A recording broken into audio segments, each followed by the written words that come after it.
Yeah.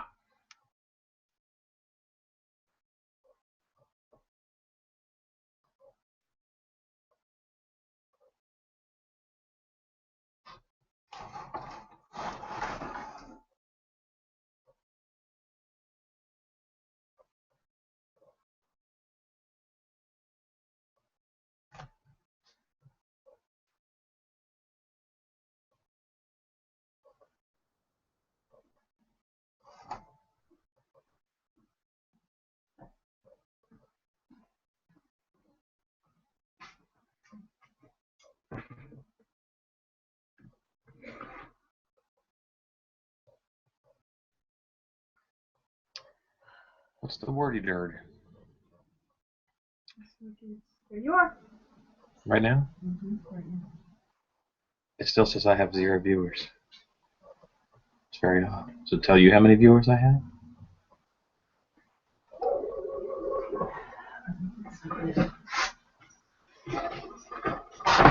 No, it's delayed. And all that.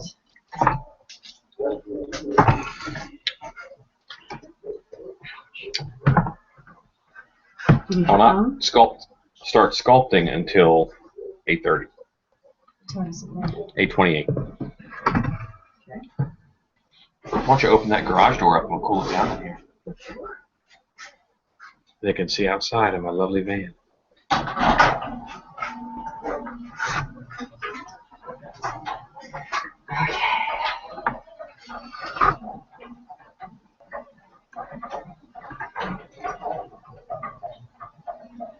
Oh, there are now 3 viewers. All right. Can you get on that event page, wife, so you can monitor questions? Here? I believe so. On last time. Yeah. Jeff Mays. Hello, Jeff Mays. And Steven says he never stopped looking. That's actually not true. My boss made me take Friday off. And Friday, I did very, very little.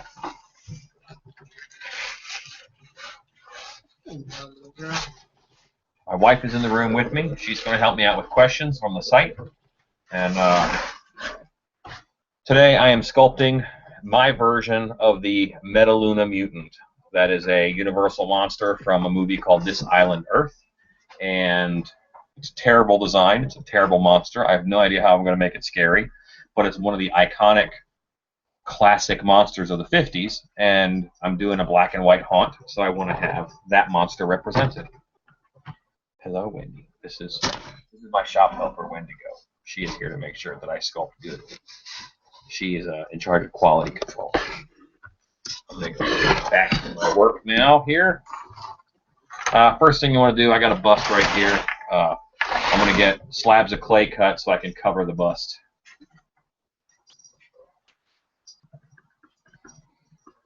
I think every guy who uses a wire clay cutter feels like they're on Assassin's Creed. They're going to choke somebody with a garrote. At least I do. Perhaps I'm wrong. Once again, like normal, I have my iPad set up here, and using my iPad for visual reference, I'll scroll through a bunch of pictures. Sometimes I even make a slideshow on my laptop, and I'll do that. Right now my laptop is busy with the whole Google Hangout thing. And I kind of talk to myself and ramble up until you guys ask questions. So if you have any questions, it's water-based clay. That's what I use. It's very fast.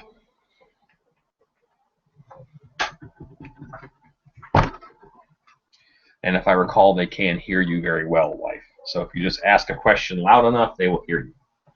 Well, and I also read it. Not only do I read it out loud, but I also type it. Their answers to them. They're typing their answers, their questions to me. Very good.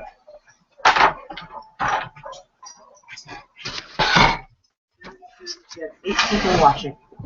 Wow. Saturday night? On Saturday night. Crazy talk. In hot season. Must be a hopping world. Must be a hopping world.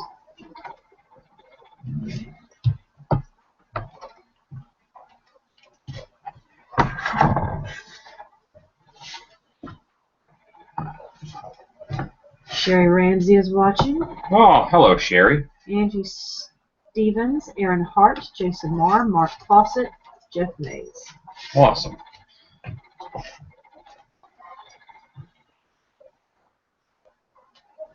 Sculpting-wise, I try and get bang for my buck. So I'm probably going to throw some shoulders on here, too. I'll cut that separately so that it wears as shoulder pieces and a mask, but that way I can mold them as one. And because he has some iconic big shoulders. If you guys want to Google image search, a Metaluna mutant from This Island Earth. That's kind of what I'm sculpting for my black and white show. All the pictures you see of him are almost always color, but it's a black and white movie. Aaron Hart would like to know when he's going to get his studio tour. Well, maybe I'll swing the laptop around here in a bit. The problem is I'm always working in it. And that makes it less conducive to tours. This sculpting bust is, this is the new Monster Maker's bust, I believe. I had the old Monster Maker's bust, but like every new young mask maker, I ripped its head off. I think I've had like 3 or 4 of those over the years, and every time I ripped their head off. Bart Butler, who works with Brain Chow and did the Haunt House, he is a well-known ripper-offer of heads of sculpting dummies. Sometimes you get a mold, you kind of pull it out by the head, and it doesn't work. Necks are weak. Just how it goes. It's life in the hood. And you can see I'm just kind of patching in clay to get a base. Once I get this base down, then I can really start sculpting. There's no magic happening right now. I'm just trying to get good, even coverage. I don't know that there is a magic moment when you're sculpting. It's all kind of mud, and you're just pushing mud around. It's really, you know, you're playing in the mud, basically. Aaron Hart said that This Island Earth is a color film. Is it?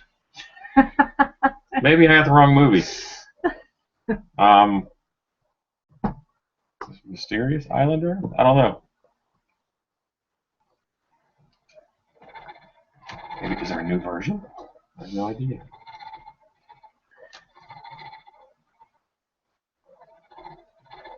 Well, he's black and white in my haunted house. I never saw it in the theater. Don't let the gray in my beard fool you. And I'm spinning around back here because, again, I have the shoulder pieces. Even though the audience might not see it, having latex here and up here is going to help make it more balanced on the actor.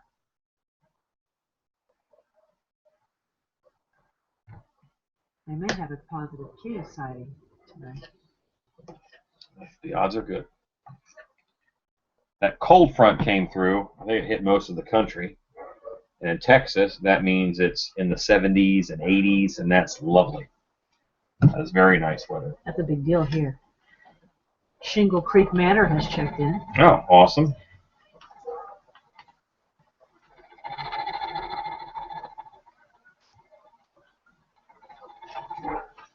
Hey, buddy.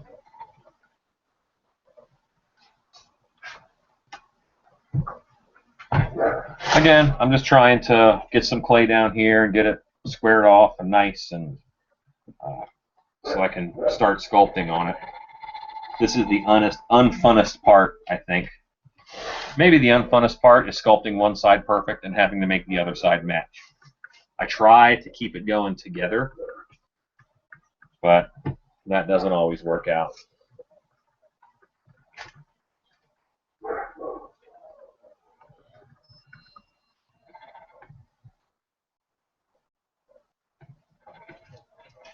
Back of the head is pretty important. You don't want to put too much clay there, or else you got to pad it. Any foam you have to put inside of the mask. Sorry, I'm Godzillaing you. Any clay you have, any foam you have to put in the mask to pad it to make it fit better. It's going to make the mask hotter, and this is going to be a pretty warm mask to begin with. Some of my favorite sculpting and mold making tools. Just a little hand scraper from Harbor Freight. They come in a pack of 20. They're awesome.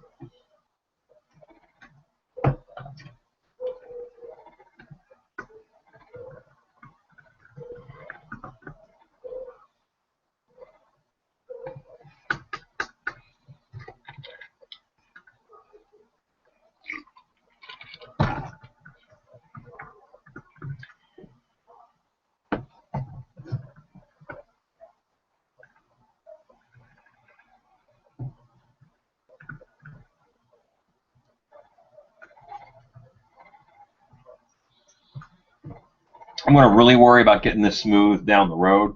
I'm not super worried about that right now. I want to get it covered. And I know I do not have the face covered, so I'm going to spin it around and get to that.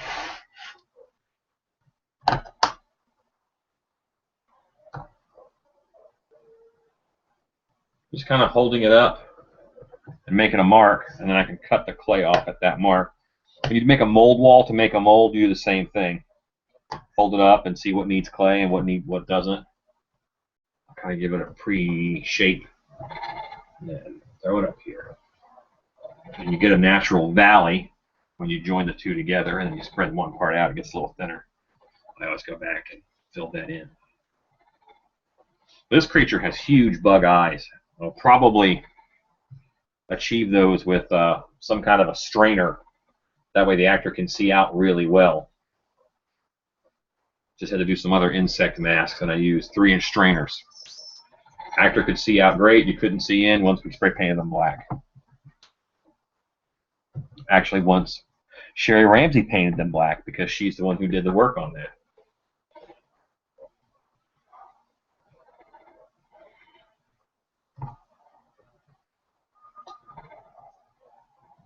I don't do a lot at work. I kind of write on napkins.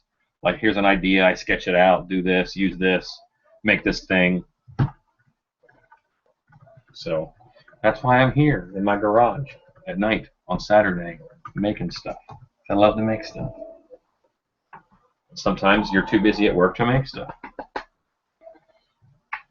Right now, I'm kind of getting this first layer on. And as I get that first layer on, now I want to start looking at the picture here. Just starting to look at this guy. And he's not very scary looking. I'm gonna have to work on him to make him scary. Got kind of a big old sack on his head, which looks like a brain. And gonna have to work on that. But right now, I'm thinking about what I'm doing what I'm going to be doing while I'm putting this on. Sherry Ramsey asks that it looks like about a 1-inch thick clay for the neck and the back of the head. Is that correct? Yeah, that's about 1 inch. I had a big block of clay. I cut it into about 1-inch slabs, and I'm using those slabs to fill this guy in. And I've got a whole nother bag over here that I will use for my detail stuff. Latex shrinks about 15%. So whatever I sculpt, it's going to be smaller. There used to be mask companies who just really overestimated that. They made their mask huge, and they were just giant, and they wouldn't fit anybody. Elusive Concepts, Mario Chiodo, they make really big masks sometimes. But you don't want to make them that big. I like them to be fairly tight.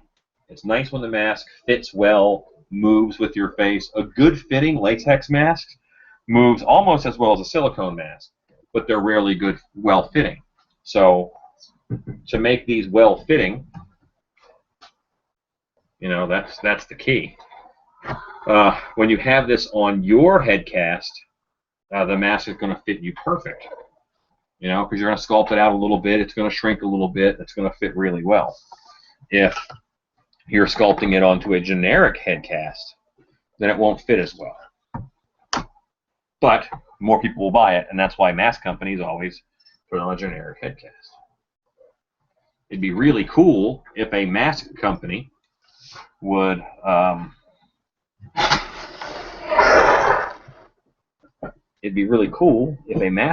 that is my cat Spike, would have different sizes. I think he's now blocking everything. Okay, thank you, Spike.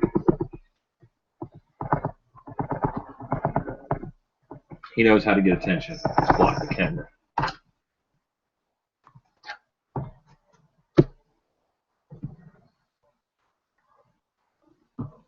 Normally the big fuzzy thing that enters the frame is my arm.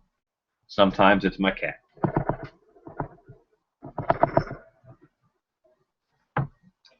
Once again, I'm looking at his face structure and I'm trying to figure out what I'm going to do here because this design is not scary. The 50s were known for some really awesome monsters, but they were not the scariest looking of monsters for audiences today. They were scary at the time. They were scary at the time. That is true.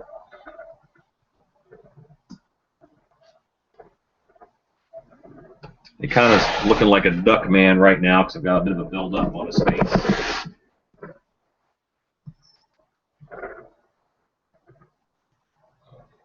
I'm going to keep in mind that I want to use those 3-inch strainer things for eyes. I don't have any 3-inch strainers, so I've got to fake that somehow. And I'm not going to mold it with strainers in it anyway. I might just make some circles and then hope I can find strainers that fit perfectly.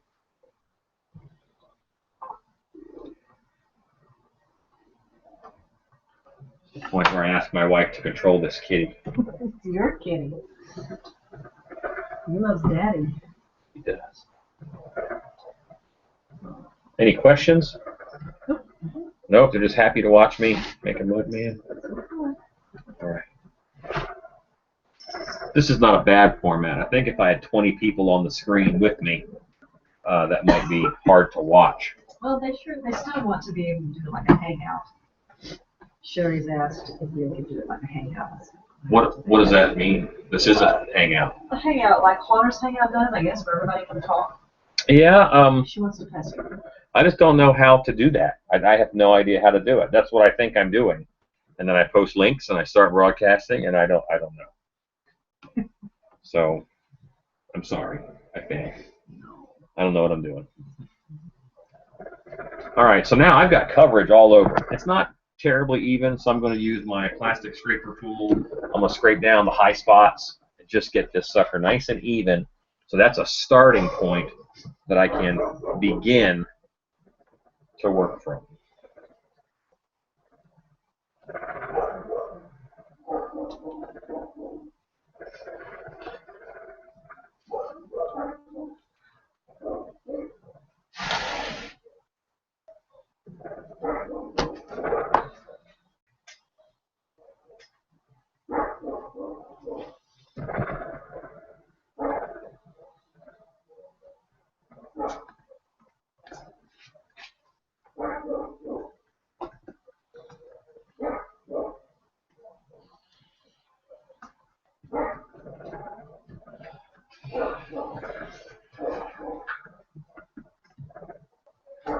I'm going to look here at my links. It says links over here. Here's the event page, the YouTube page, and the video embed. None of them say anything specifically about a hangout, so I'm not going to mess with it because I could make it all go away. But if anybody knows how to make this like a hangout and could help me, I am more than willing to accept help.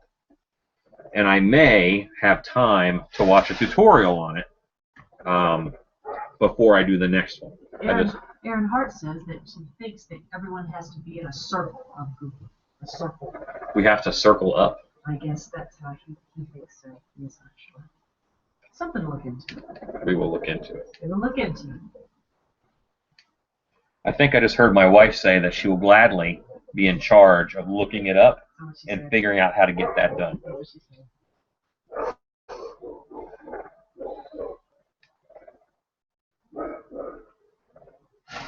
But I'm just kind of getting a basic shape to his face. I'm not working on anything big right yet.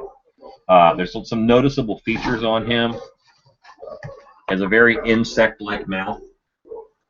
And he has those big round eyes and that big old brain on his head. Stephen Charlton says, thank you so much for letting us watch you. I have always wondered what all was involved in this process. Your talent is amazing. Once again, thank you. Well, thank you. I don't know. I like hanging out with haunted house people, and this is kind of what I'm doing. Angie Stevens says, what kind of clay are you using? This is just water-based clay. It's called white modeling clay. It is, it's cheap. It's about 25 cents a pound. So it's super cheap compared to most clay, especially compared to like oil-based clay. It's great for making big monsters, big sculpts. It's so cheap. It's also very soft and easy to work with. This is kind of not mashed potatoes, but it squishes about as easy as Bluebell cheese. Stuff in little red wax cheese. Is that called Bluebell? No, that's Baby Bell cheese. It squishes about that easy. So that's about its consistency. Sherry Ramsey says that looks creepy, as is plain, but creepy. Yes, yeah. It actually kind of looks a little bit like there's a character that's got like a human skin face, and he's kind of Mr. Smiley, I think he is. Looks kind of like that. At least it could. Lots of times along the way, you will be tempted to stop sculpting because it looks good. I used to have a thing where I could draw eyes really well. So I would draw 2 eyes or 1 eye, and then I would stop because I didn't want to finish the drawing because it wouldn't be as good as the eyes were. So I'm kind of growing up a bit, I think, because now I finish. Even though I think I'm at a great stage, I still work on making it better. I work on filling my canvas. Because that is what makes it good. Having it nice and full, moving the eye around correctly. Normally I leave the mouth open. I'm just going to seal the mouth up on this one because I know I'm going to have plenty of breathing spots the way his mouth is set up.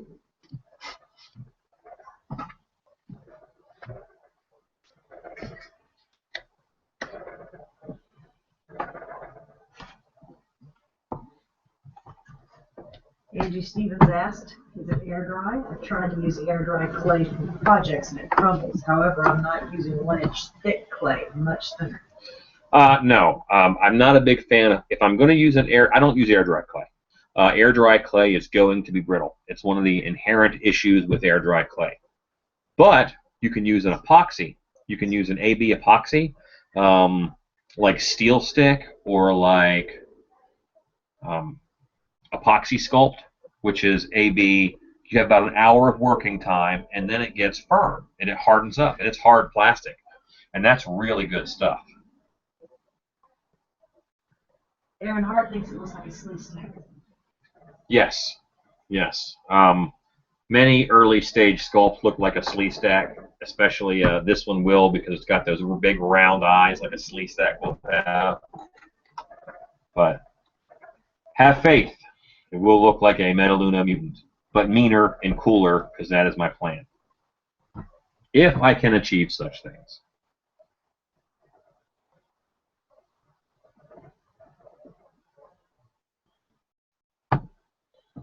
I'm looking at some unevenness now, and if I started sculpting a mouth right now with one side of the face out more than the other, no matter how good I sculpted it, I'd have to redo it because it wouldn't be even. So you really want symmetry with this first base layer. I started at 8:30. It is almost 9. So I kind of have to get a hustle on if I'm going to get this in 2 hours.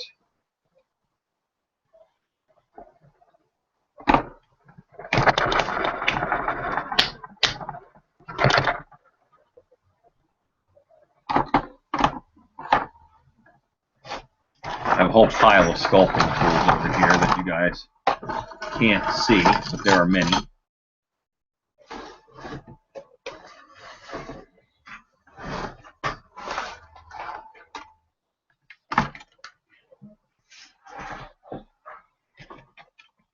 A wire loop. Wire loops are awesome, really useful sculpting tools. They do a lot of different stuff for you. Really nice for making things balanced.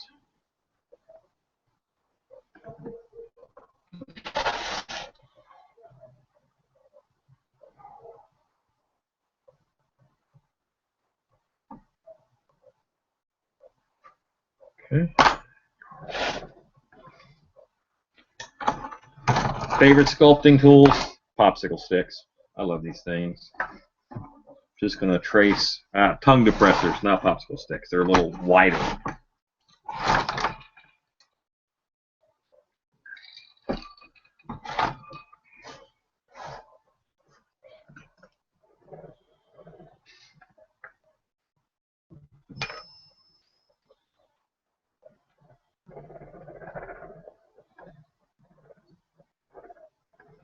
bridging the gap in the chin. Sculpting, I think, is my favorite thing to do in the world. I am not a great sculptor. I'm an okay sculptor. I get the point across. I'm not great. I will never be great, I don't think. I aspire to be very good. Currently, I would call myself kind of good. But I do enjoy it. It really is taking the earth and pulling a monster out of it. And I think that is a wonderful, poetic thing to do. Every time you're sort of giving Antaeus some life. He was that giant that drew his power from the earth. That's kind of what's going on here. I'm a big mythology fan. I loved mythology as a kid, and for a long time I loved dinosaurs. Just those kind of monstery things are what I think kind of cornerstones of growing up to be a haunter. I think you like that kind of stuff. The magic and the monsters.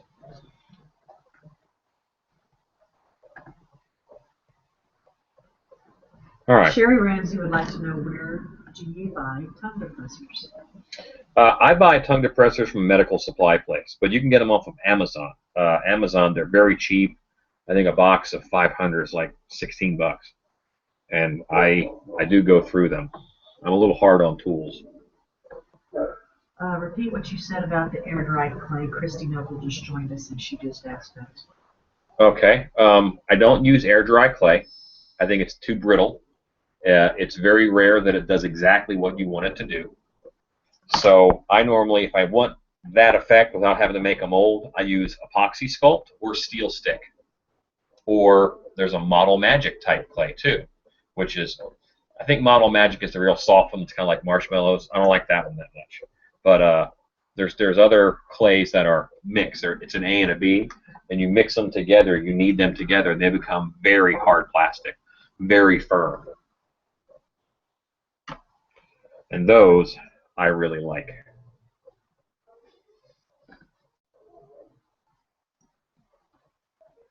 I'm putting in some shapes now that are going to kind of be a mouth that has a very weird mouth, this critter. And I think one of the reasons why he's not very successful as far as being scary looking is the very weak mouth. You know, sharks are scary because of that mouth. You know they can eat you. You know they're going to be successful anytime they attempt to take a bite. And there's a fear that goes with that. You know, I don't think anyone really wants to be eaten. That sounds like a terrible way to die. I would like to be involved in everything except the food chain. Thank you very much. So I'm getting this shape where it's dug in on one side and it's flat on the other by using this tool. This is going to dig into the clay, and that this will leave a nice flat edge on the other side, which gives me a really nice bevel. Say hello to Mad City Haunt, Megan Camp, and Bass Crowded. Is it Bass Crowded or Bass Crowded? B-A-S-S Crowded. Because I'm kind of D-A-D. I like to fish, you know. No, not bass. B-A. Or it could be bass if it's the musical instrument. No. Yeah. Is it like drop the bass or catch the bass? That's the question. B-A-S-S. The English language is confusing. Now I'm putting in a little bit more detail than I should be in the mouth right now. I really should be trying to solidify my forms all over the head, but I know I have to work on this mouth. I got to play with it quite a bit to make it a decent mouth. So I'm just throwing something in there for now that I can kind of chew on in my head while I'm doing other stuff. I am going to build up his big old brain sack right now. I need a lot more clay to do that. Actually, I don't need more clay to do that. I'm going to carve out some of what I have here with a popsicle stick. That's going to leave a nice groove for me.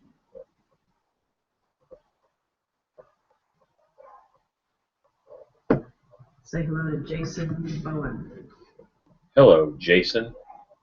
Hello, Mad City Haunt.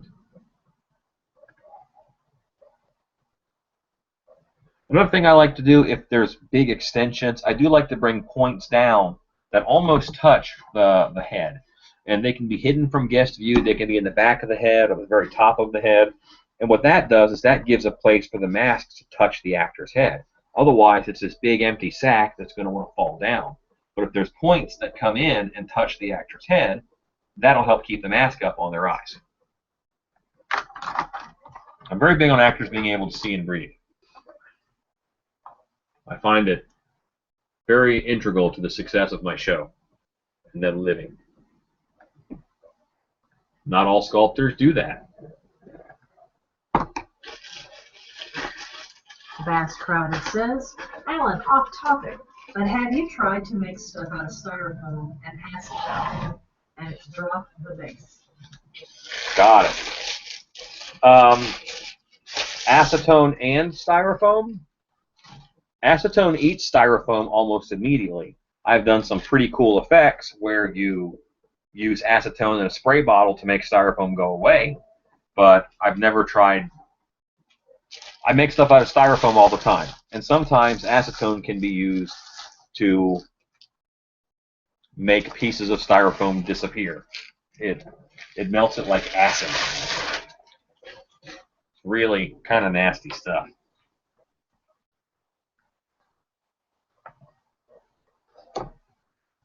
I don't want giant head sack on this thing. So I'm going to try to use minimal clay. That's not a brand, I just mean less, in order to make this critter.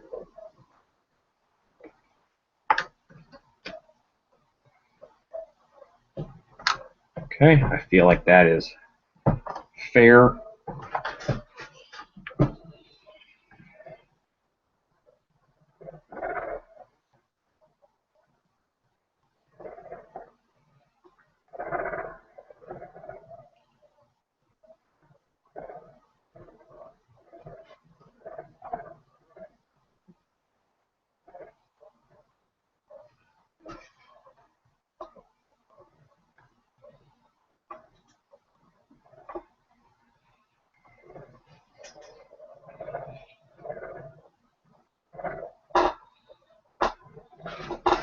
All right, I can probably live with that much brain and build up. So I'm going to smooth this out and go from there.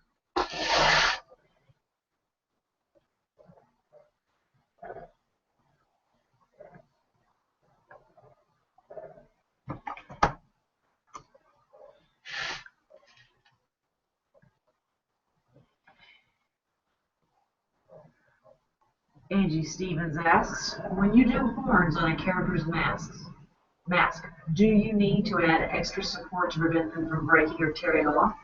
Do you make them separately? Horns.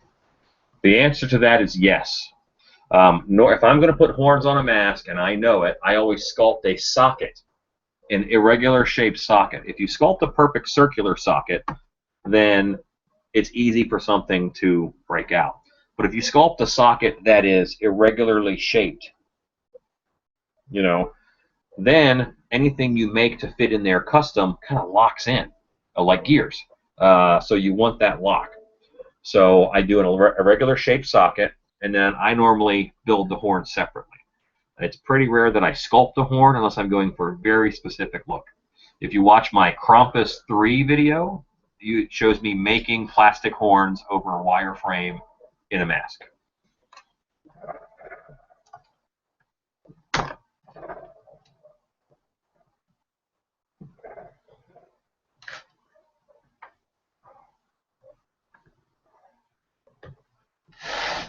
So this is the point where I'm thinking that this sculpt is probably going to suck, because I am half an hour plus into it, and so far I hate it. Bass Crowded says, it makes a hard plastic if you get enough of it mixed together. That's a start. I urge you to look up homemade plastic. But anyhow, that sounds like you are making all of the chemicals. I think there's probably easier and safer ways to get hard plastic. I will check it out. But with all of the resins and composites and clays that are available to us, that much acetone, because when it melts the styrofoam, it lets off a toxic gas. I would imagine that that is not very good for you.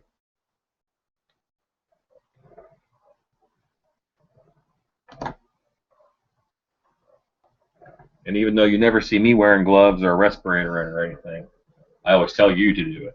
Do as I say, not as I do.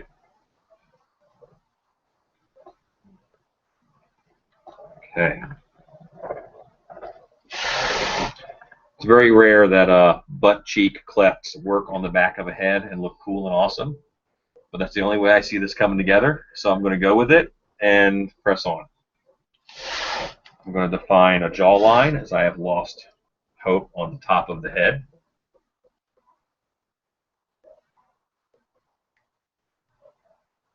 This jawline will do a couple things for me. It'll separate the head from the neck. I'm going to sculpt the shoulder piece with this at the same time. I'll mold them together.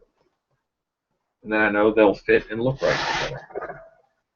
Andrea Saunders, Tim Moore, Curtis Lammer, and Stephen Stockinger have joined us. Hello, everyone.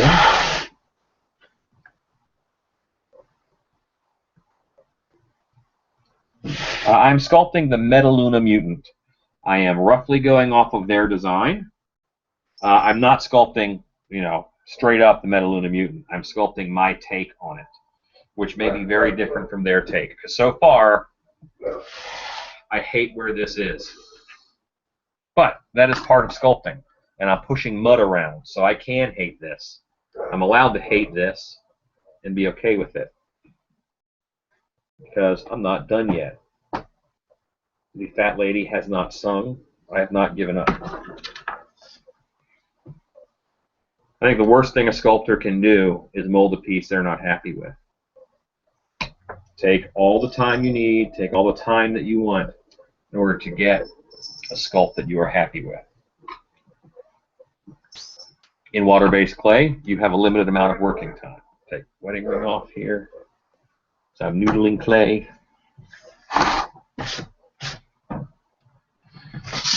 Sorry if I'm giving you the shakes. There's not an earthquake in Texas. I'm just rolling clay on the table.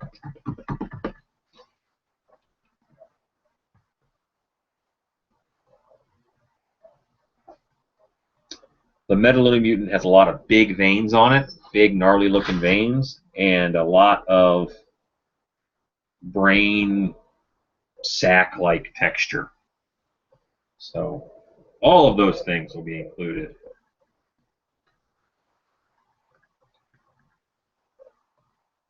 And some weirdo ski goggle shapes, which is what I'm doing right.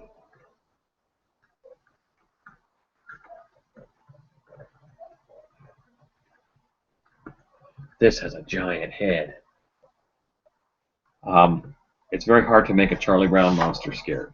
I'm going to do what I can. This could be a very embarrassing 2-hour-long video. That thing looks like crap. It's possible.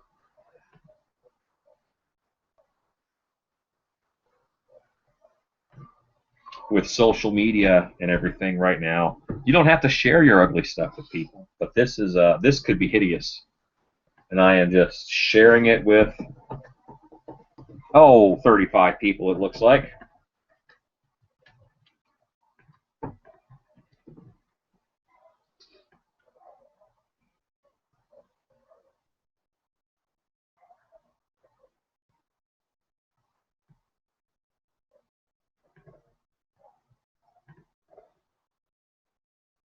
Okay.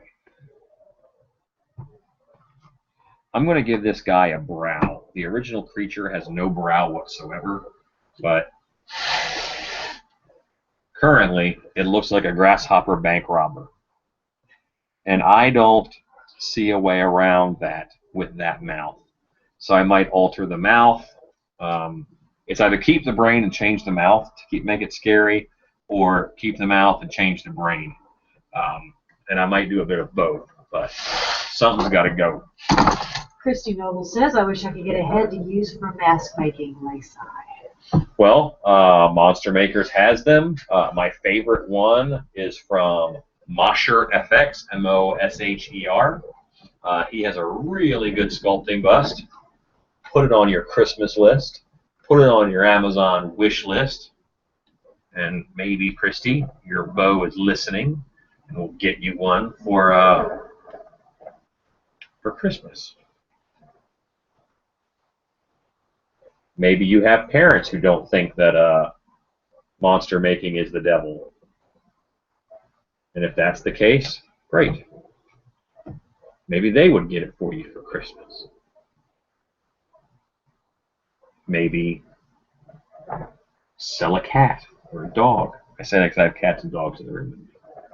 I tell them I'm going to sell them all the time. They never seem scared.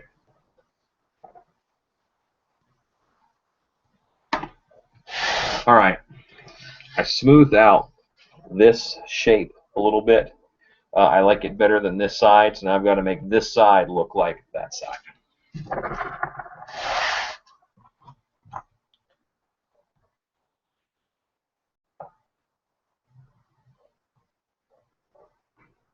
It's adding on clay to make it even. Add it on, thin it out. Add it on, thin it out. I go by silhouette first, because that silhouette is going to be one side's bigger, and I keep fixing it. Fix it, fix it, fix it.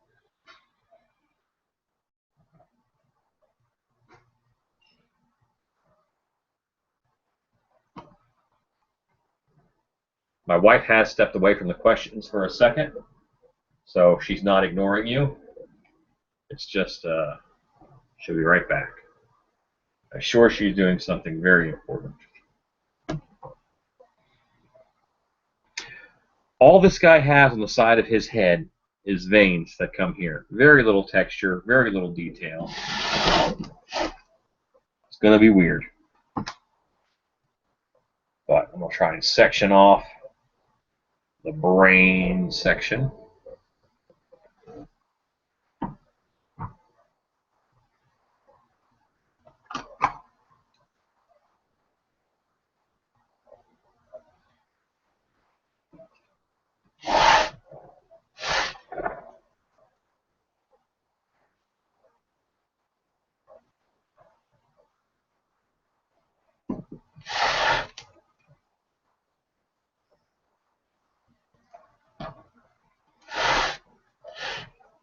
Okay. Here it is.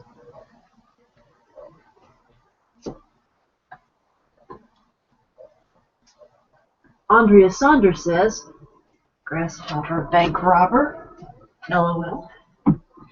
And then Christy Noble says, she's already on the website, thank you. Then Andrea Saunders said, I usually threaten to turn the pets into food. That doesn't work either. No. All pets know that Soylent Green is people, not pets. Sherry Ramsey asked if she can make a suggestion for the sculpt. Please do. At this point, I would take suggestions from almost anyone. Not that you're almost anyone, but yeah, go right ahead. You're not going to muck it up any more than me.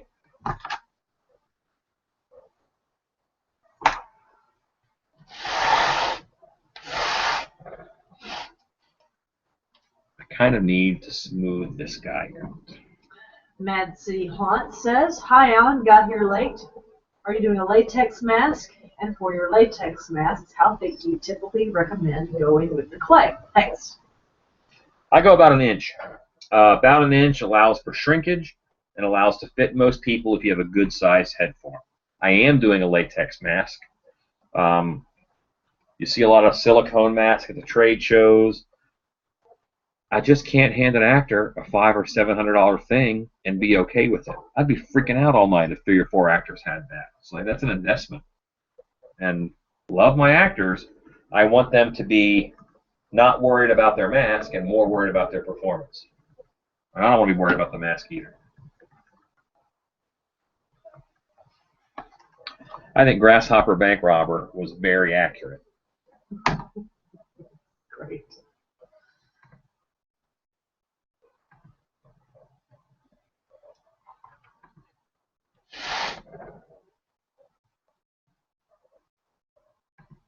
It does kind of have a spectacle thing going on, but so does the original.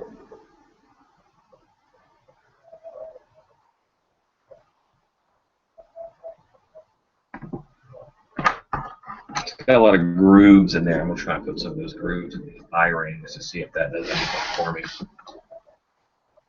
I don't think that it will.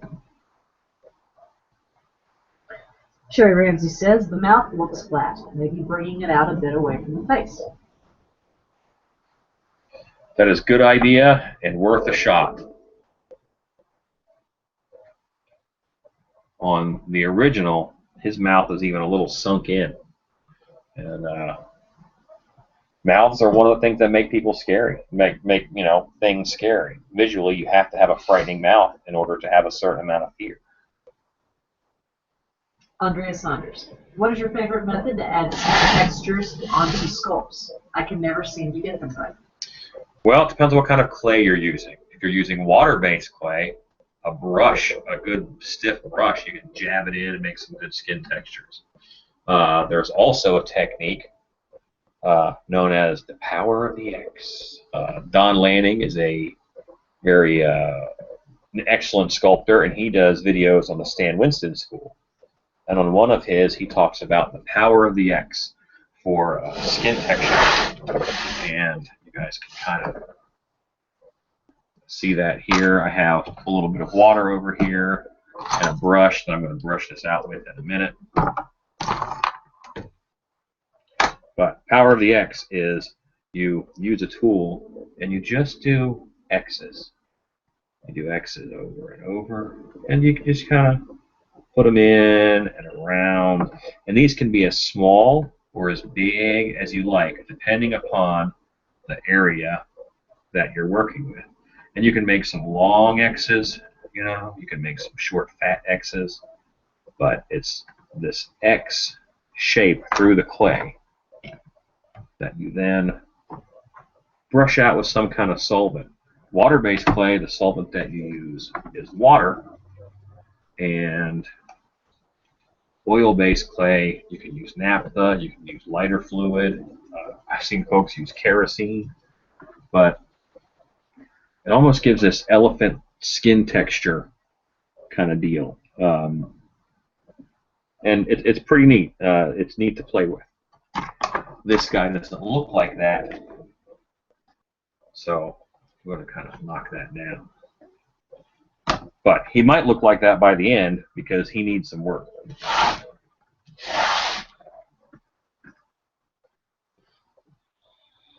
Now the actor has a nose, and it's right here. I would love to be able to take this chunk out and fold those eyes in so they're not like this and they're really flat.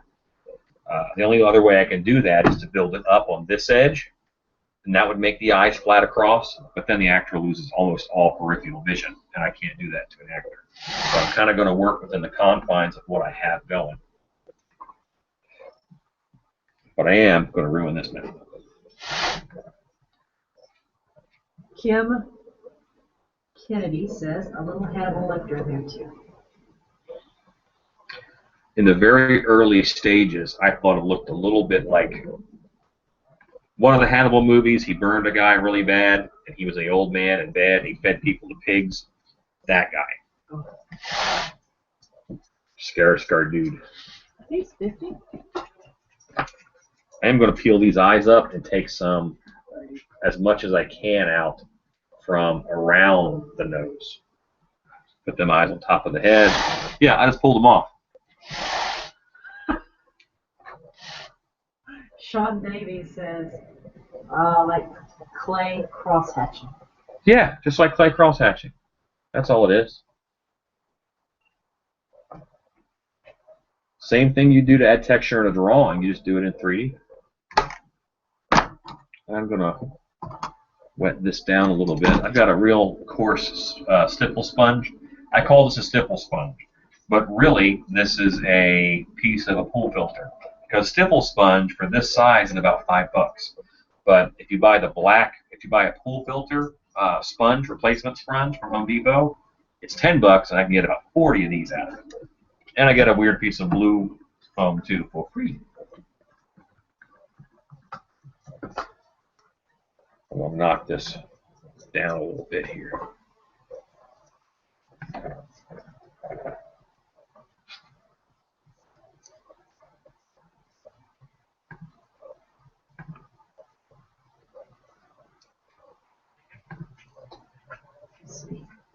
At the end of 2 hours, I can have no sculpt or a sculpt that I hate. It all depends. So this is probably going to end in 2 hours. So I don't want to take up too much of your Saturday night. But I'll probably be here working on this sucker.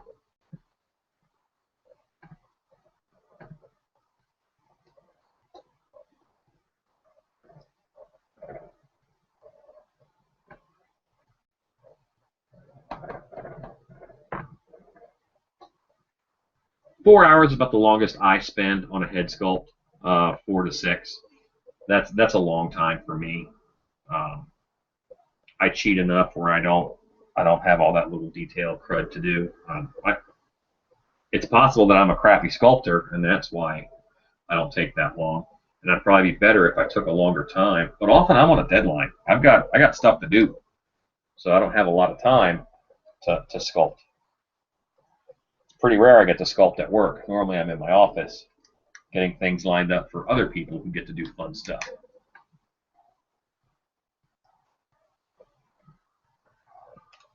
All right, try my eyes back on here. Now that I have a recessed area, we'll fit down a little lower.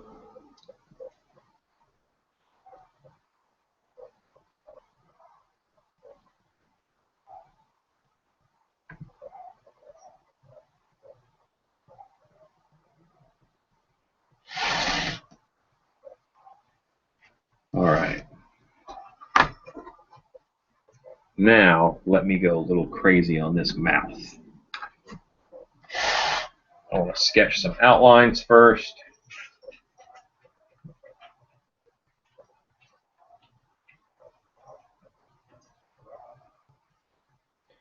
I'm going to do what Sherry suggested, actually. I'm going to do the inner part of the mouth first, and then I'll sculpt some mandibles that come on out. Everything is better with mandibles. Kind of how I feel on the matter.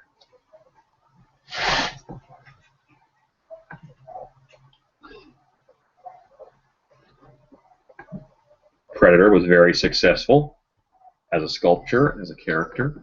Mandibles. Kim Kennedy said, I wish that I could get that kind of detail with paper mache. Very hard. Do you use mache clay? Mache clay is a little better. It's still a little wetter medium, but I mean you can. It is real tough to work with. I'm not a huge paper mache guy. I've tried it. I like it. It's good for one-off stuff.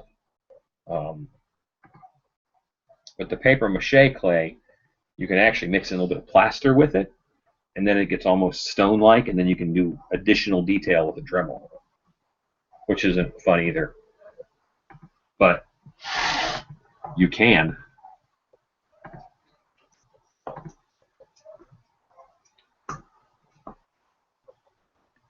This is just that inner ribby part of the mouth. It almost makes it look like they eat krill or something. I'm reminded of the whales that have that baleen frills and stuff in them. No? Okay. I know I'm talking to people, but I don't know that anyone can hear me. Or, you know what I mean? I get no feedback. That's why we have to figure out how to make this thing. What I'm doing, I'm just talking. Talking. almost like a live YouTube Wednesday, except I guess I'm kind of teaching something, but really, I'd be doing this anyway.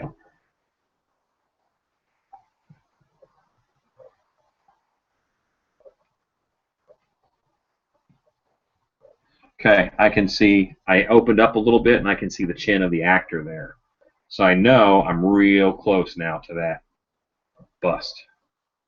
I got to cover that back up with clay because I don't want that there when I mold. And I'll just press it in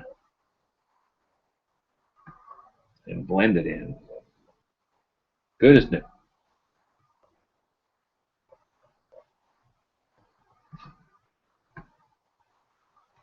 What's great is that when I go to cut this mask open and cut holes in it and stuff for breathing, I can cut up under all these frills that I'm doing.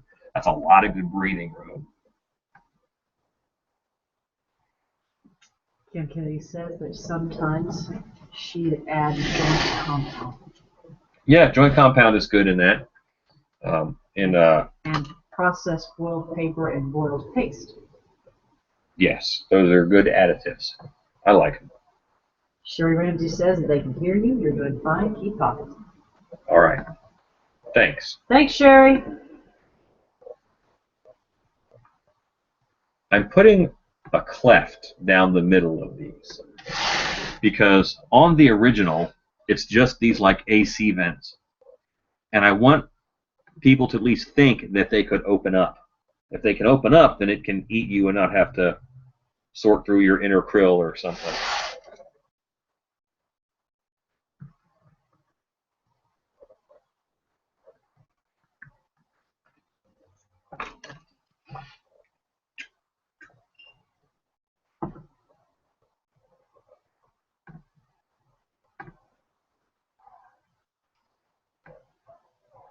So we have a few more people on now. Is anybody knowledgeable about Google Hangouts? Because I don't really know how to make a Hangout. So if you are knowledgeable, let us know, and I may hit you up and ask you some questions. I'm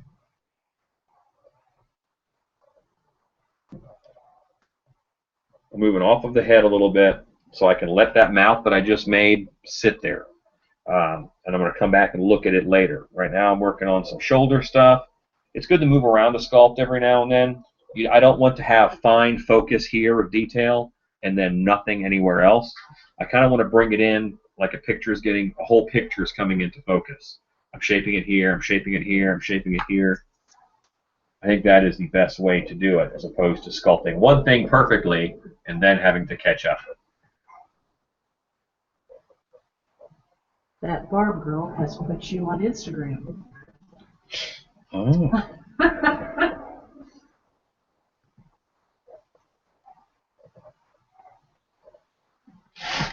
It's very nice.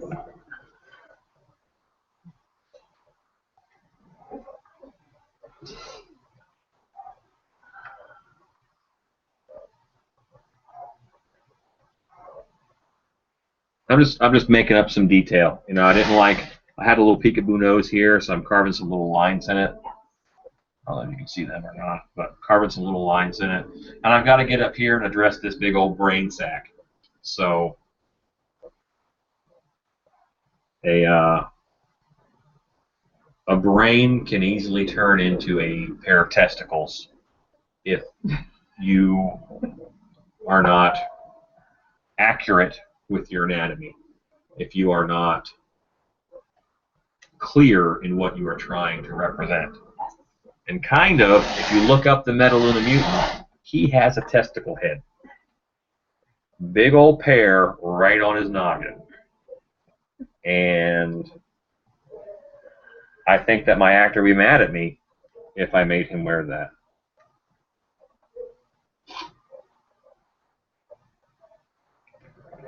There's actually a mask from Zagone Studios. I think it's called the Ultimate Werebeast or something like that. And looks great from the front. From the back, big old butt cheek back. And for 2 years in a row, we used it as a Q Entertainment. We had to pull it because each year it got the nickname Sack Monster. And that's from customers, not from, because it's got sparse hair on it. It's pretty bad. Flesh colored. Kind of rough.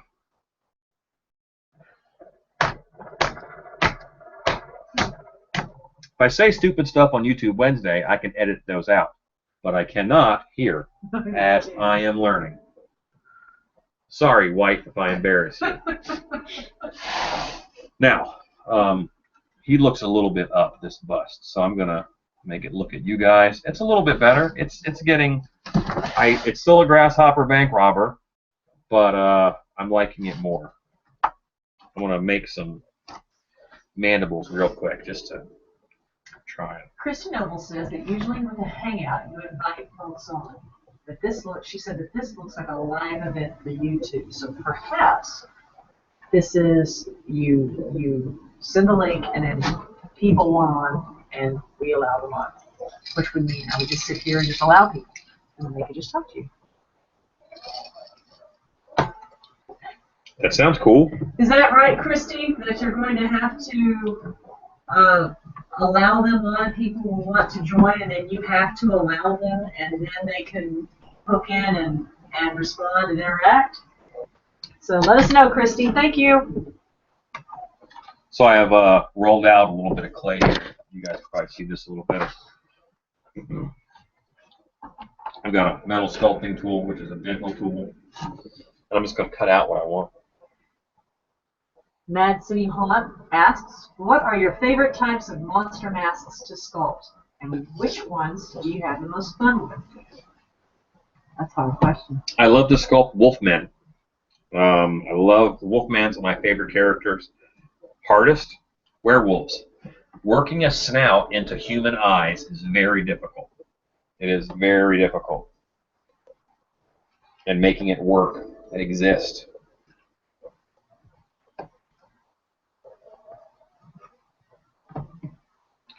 So basically, I've just taken one of these and I'm kind of making mandibles that I'm going to put on here.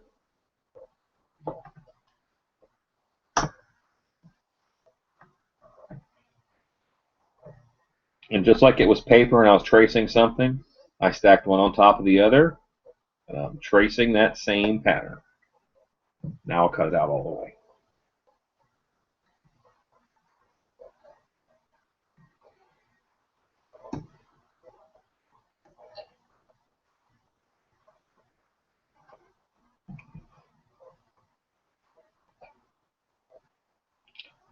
These will be crazy difficult to get out of a mold, so I might have to pull these off and mold them separately.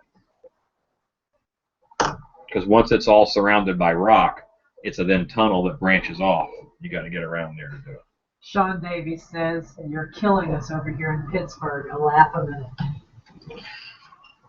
Well, I don't always mean to be funny. It just happens.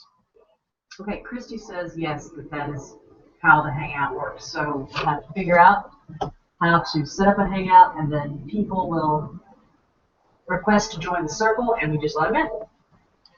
And then does that also broadcast on YouTube? Because I want to make sure that people can see it who weren't there for the live event. Not that I think anybody's going to sit down for 2 hours and watch me sculpt a sackhead monster, but if they want to, I would like the opportunity. I actually, when I did the cat sculpting one the last time, some people complained. They're like, this is way too long for a tutorial video, and it wasn't really a tutorial video. It just happened that it showed up on my YouTube channel. All right, I think that this anatomy here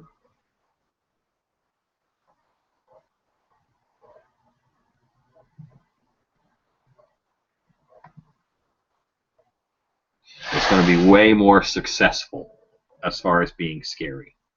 I've got to blend these into the face up in this area and over here on this area.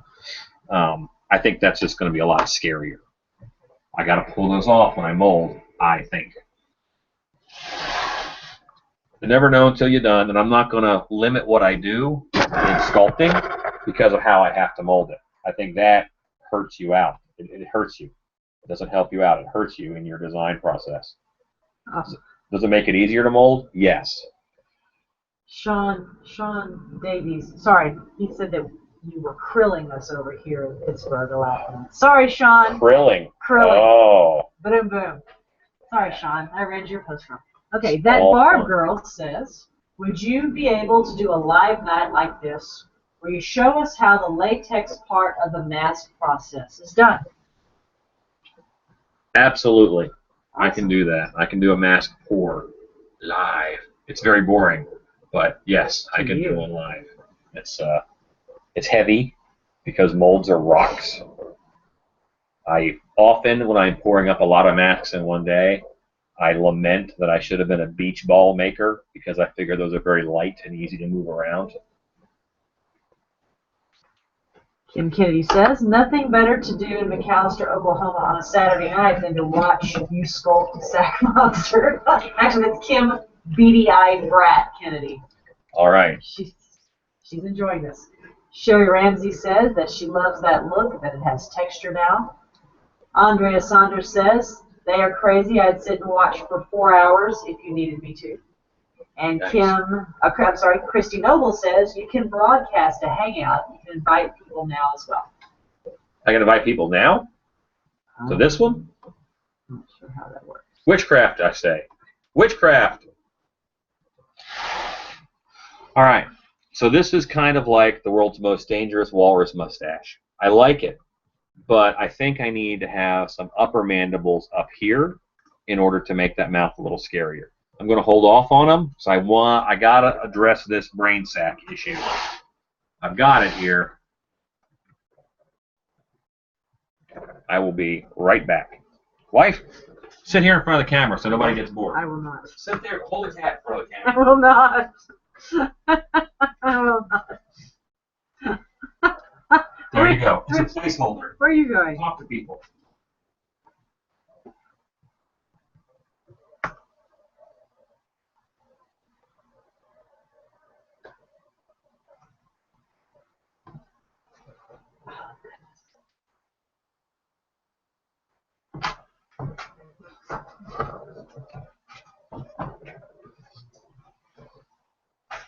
Hi guys. Okay, so thanks for the info on helping us how to figure out how to do a hangout.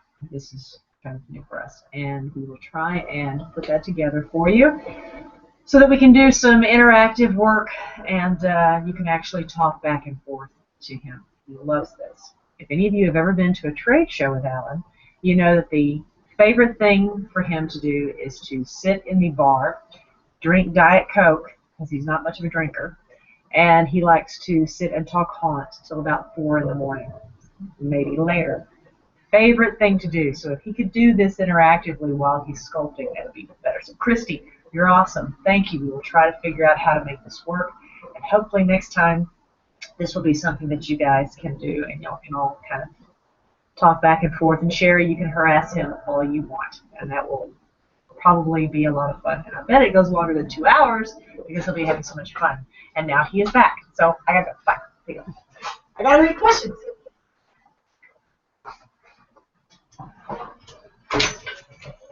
I had a big paintbrush in my pocket when I came home from work, and I knew where it was. Like I do. I'm going to use the water and the big paintbrush to smooth out this brain. I could do all the brain detail in it right now, but I have all these imperfections in it and all these lumps and bumps, and that's okay, but I want to control where all those lumps and bumps are. Just brushing this out. I think this looks a lot better with mandibles. I don't know why in the 50s they did not have mandibles, but they do now. Rex Hickey asks, you may have answered this before in a video somewhere, but I am curious what made you want to be a sculptor? Answer to that is pretty simple. What made me want to be a sculptor was I needed a mask, and I was poked. Actually, I worked at Terror on Church Street. It was a year-round haunted house in Orlando. The year was 1995, and I would unpack masks that came in the mail to sell in the gift shop. I loved them. I'd never been around that many masks in my life. I was a little impoverished as a child, and getting all the masks in, I'm like, man, these things look awesome. So every mask that went on the wall, I had tried on first. Maybe not the most sanitary thing to do, but I wanted to try them on. And I realized they all looked great. And you could not see or breathe. Every mask had sculpted in eyes that were painted awesomely to perfection, and they looked great. But then those eyes, in order for the mask to look right, have to go where your eyes go. So you can't see well. You're looking out of a little hole in the corner of the eye. I hated that. So I needed a new mask. I decided I'd make it. And I learned how, and I made it. And like almost everybody who makes one mask successfully, they say, I should start a mask making company. And I did that. Okay, Megan Camp. Hello, this is Tanya, who has taken over Megan's laptop while she's spray painting. I am currently starting a sculpt. Cool. Tanya. Tanya, what are you sculpting? Yeah, Stephen Charlton.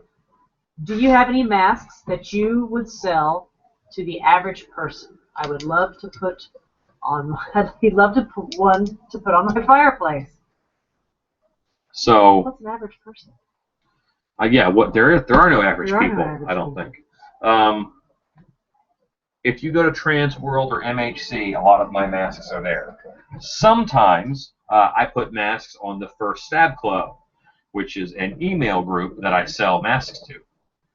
And firststabclub@gmail.com. Email them and say you want to be added to the club. Jake Farmer runs it for me. Jake Farmer's worked with me for 4 or 5 years, helping me on and off. Maybe 3 years. Well, long time. For me. Kim Beady-Eyed Brat Kennedy. Oh, this is for me. Kim Beady-Eyed Brat Kennedy says, wife, do you ever make him put his hands behind him before he gets a kiss? Well, Kim, I've tried. I take what I want. Yeah, exactly. I try. Let's just say I do a lot of laundry, okay? And when I'm in the shop or when he's sculpting, I make sure that whatever I'm wearing is something that is perishable. No good stuff. So I try, but I fail because when he wants the sugar, he usually takes the sugar. So there you go. What a question. Okay. Andre Saunders. That puppy doesn't seem to be helping you with your sculpt very much. Probably saw Spitzy, who is walking around taking care of it. May have seen Spitzy, or that she may mean the stuffed puppy that was up here while I was gone. You're right. You're right, Andrea. You were talking about the stuffed puppy. Spitzy my dog is a great reference model.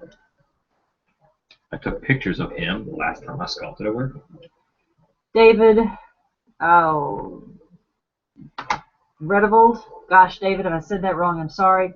Can't get the video to catch up live, but it's cool. David, hopefully when we learn how to do this interactively, this won't be a problem. So bear with us. We're learning. Megan Camp says it's that she is sculpting a ram's skull mostly. Cool. But it may end up as a general monster with horns skull mask. Got it. Is that why there was a socket horn question earlier? I have a little bucket of water here. Sometimes your sponges get gunky and you got to clean them out because they're doing the job of scraping everything away and they get stuck in the sponge.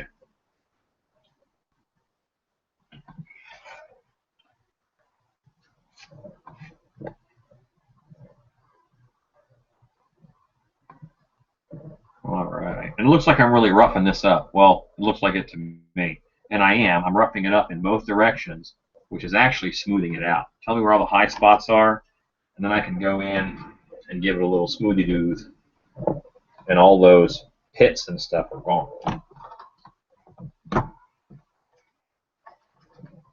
Christopher Murray is watching. Hello, Christopher Murray.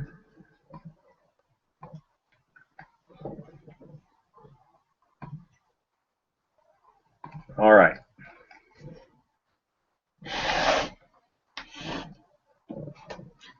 I'm glad that no one is joining us right now, because just from looking at this, they might think I'm sculpting something huge and inappropriate. But I'm not. I'm sculpting a Metaluna mutant, which is only mildly inappropriate.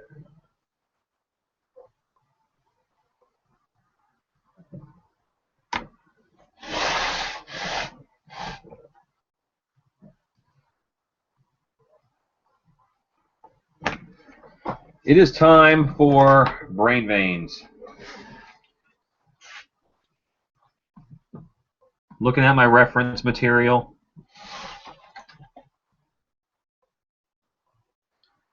that is a terrible looking brain. I'm not going to sculpt the brain that they did, so I'm going to Google image search a brain.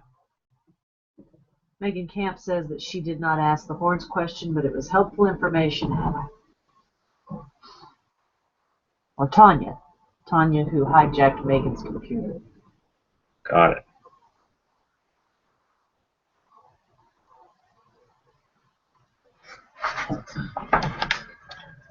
That picture there is a much better looking brain, and I will use that while I am sculpting. Just a much better reference.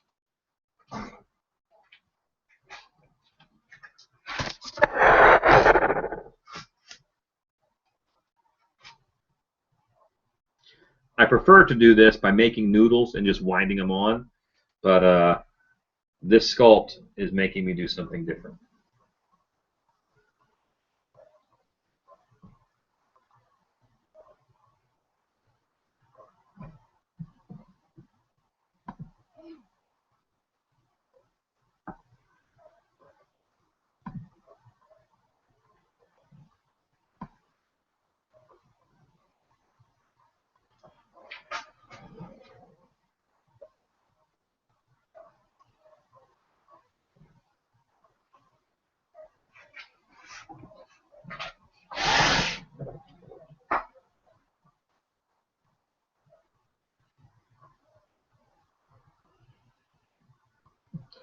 For the record, I think this is a terrible design for a monster. Why would you want your brain exposed on the outside of your head? Does not make a lot of fighting sense.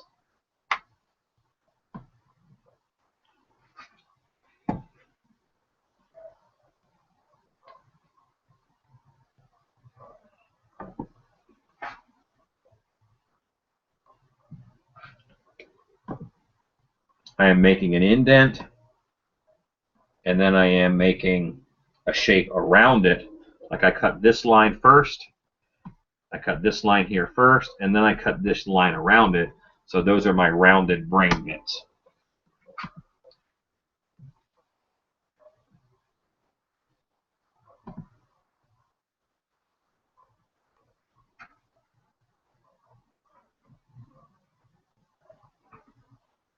What am I using for all of this brain-making awesome mischief? Tongue depressor.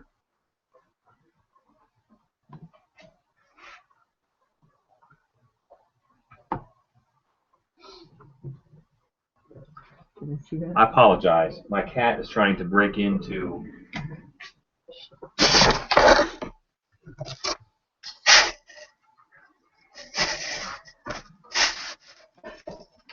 We all saw you, Spike. He's trying to break into where I store fabrics to make masks and stuff.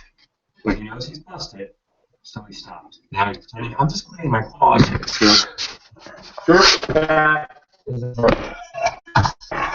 That bar girl says, why is the sculpt making you do something different than you normally would to construct a brain?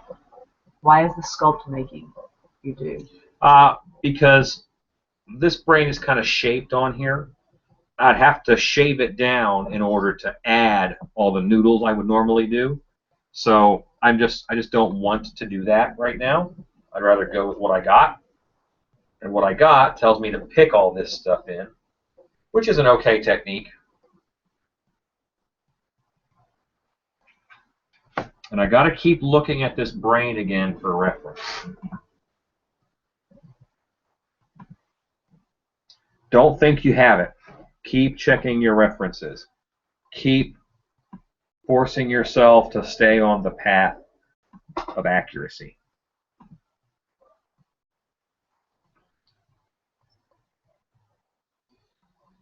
Kim Beady-Eyed Brat hates it when her tongue gets depressed. Sean Davies says that it's a reproductive strategy that girls dig the big brain.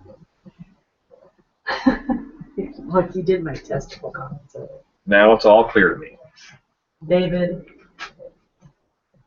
Vredibles. Sorry, David. Sherry, I tried that and the screen just kept buffering. I ended up copying the YouTube URL into another browser. I'm good now. I'll just have to jump back and forth between chat and videos. David's been trying to help. I am sorry, David.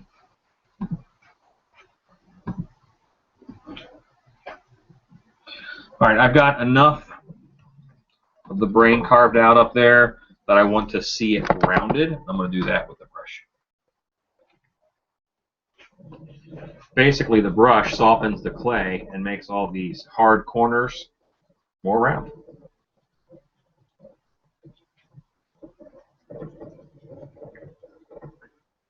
A lot of sculpting is doing something and then softening it, making it less, making it less, making it less. Because it's just too harsh when you first put stuff in. So this gets what happens is the water breaks down the clay and it kind of makes a slurry on the brush. So even as I'm knocking off those corners, it's making mushy clay in order to fill in the deep spots, therefore softening it even further. Scott Brown is watching. I wonder if that's our Scott Brown. It is our Scott Brown. Oh, hello, Scott Brown. That is one of my haunt partners. He was with me all day today at a build, getting our haunt ready to go. This is the Metaluna Mutant monster that I'm working on right now.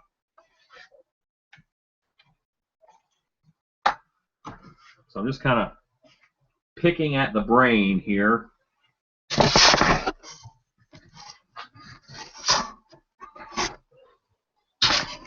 That might be a better view of the brain. Now, my wife slacking on looking at questions and picking up a cat.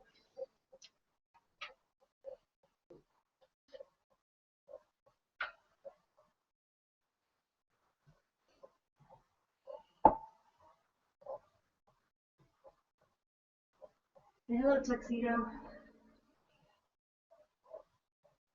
Ooh, look at that bug.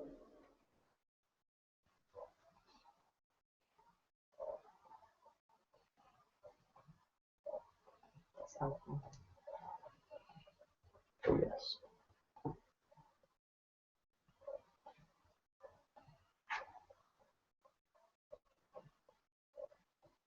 Okay. Again, I'm looking at my reference and I'm going back to my brain. Looking at my reference, going back to my brain. The brain is actually pretty easy to figure out. It has, yeah, it's all squiggles, but the squiggles have a pattern and they mean something. There's always a tight area in the front lobes where the squiggles are nice and tight, and then they're looser on the sides and less compact on the sides. And they said that the more squiggles are up in the front of your brain, the smarter you are. I don't know why that is. Maybe it's surface area, but that's just something that I'm trying to keep that pattern in mind of what I see in the picture and do it up here within reason, because I'm just not going to do all that detail. It is for a haunted house. I have to be practical.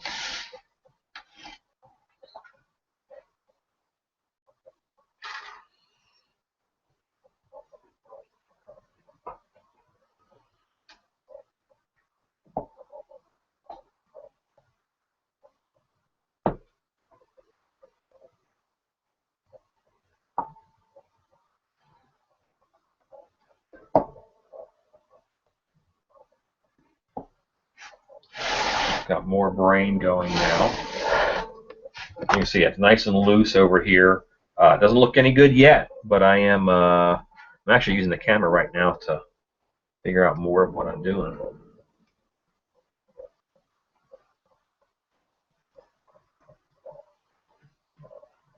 The camera definitely sees it differently than you do, and I will use that to my advantage.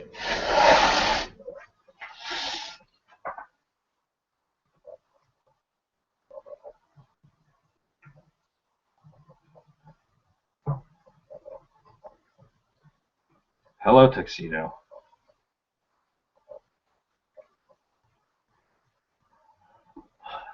Did you put cat treats on the table? No.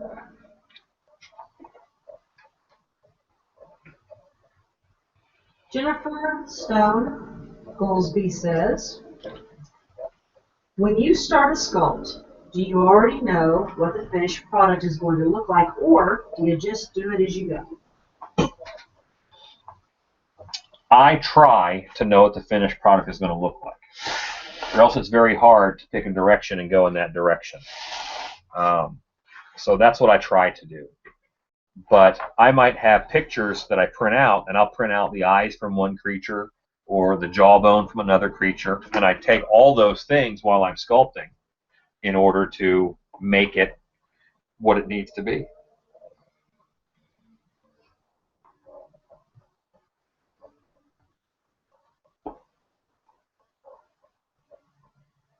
Mad City Mont.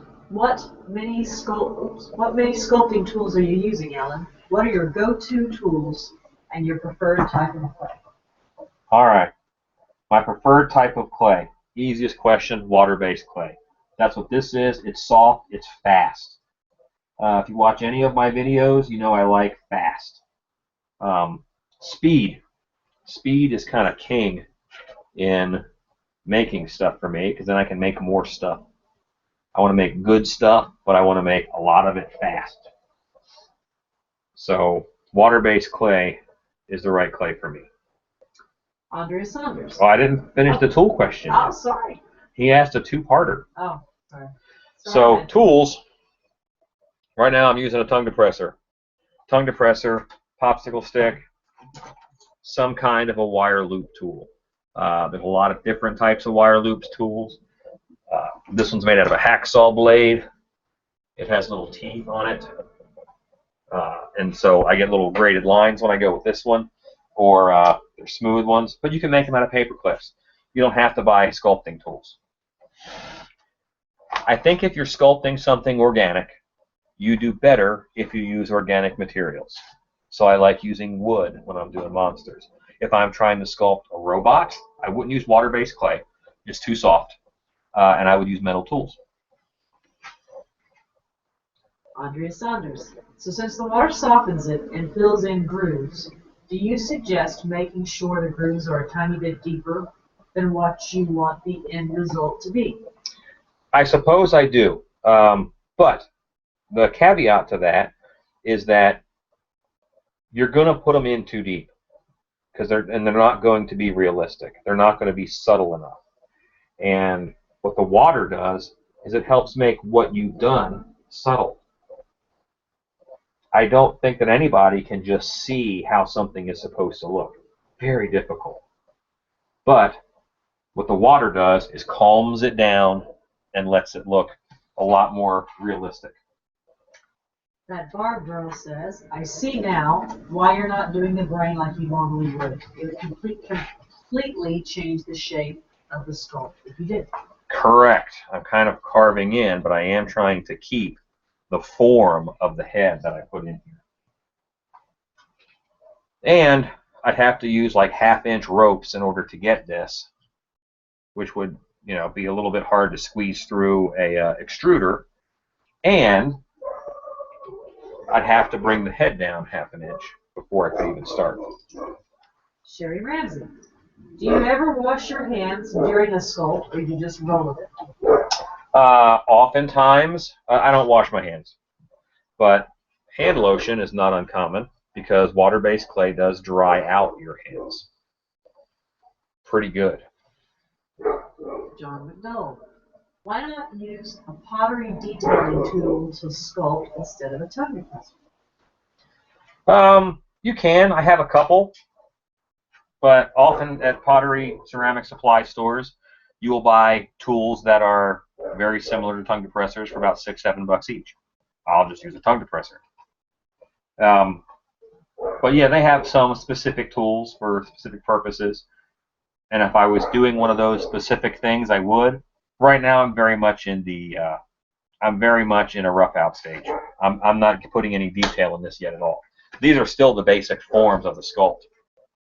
And I can see on this side, I really hate this area right here because there's two repeat curves, and brains just don't do that.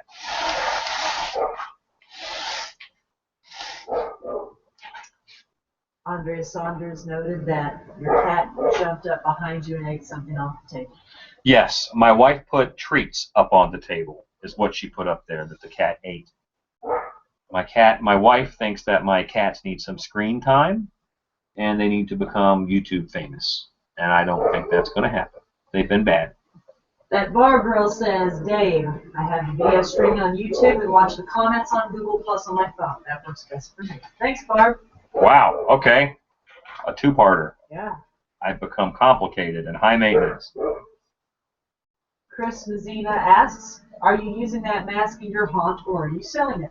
I am going to make a mold of this mask, meaning I can use it in my haunt and sell it. But this is going to be, the Metaluna Mutant was a turd. Let's face it. For a monster design, it's a turd. I don't think it's going to scare anybody today. So my souped up new version is a polished turd. I am a romantic, and I want to do classic movie monsters that no one else is kind of giving love to right now. I've got Dracula, Wolfman, Frankenstein, all those fun monsters that I love. I don't know that other people will love them as much. I would not expect to sell many of this mask if I offered it.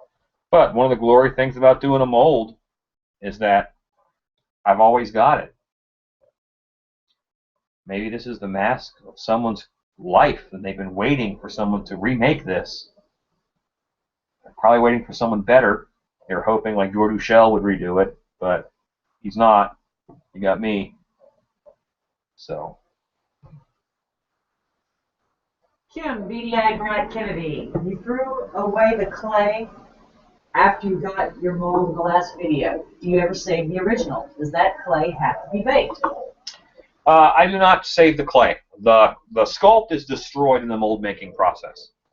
And when you make a mold, you'll often get plaster chips in your clay. You will get Vaseline and mold release in your clay. You will get you'll spray it with crystal clear. It'll have little flakes of plastic in it. So it doesn't come out of the mold clean. Some of the inner stuff does, but also just the plaster mold will dry it out quite a bit. So I don't like using that clay for much. If I have to do a big sculpt, like a big foot or something, then I might end up using that clay. I might end up using it to bulk it out and then put fresh clay on as a skin. Good questions. That's very big and loose, and I'll round that out quite a bit here in a bit.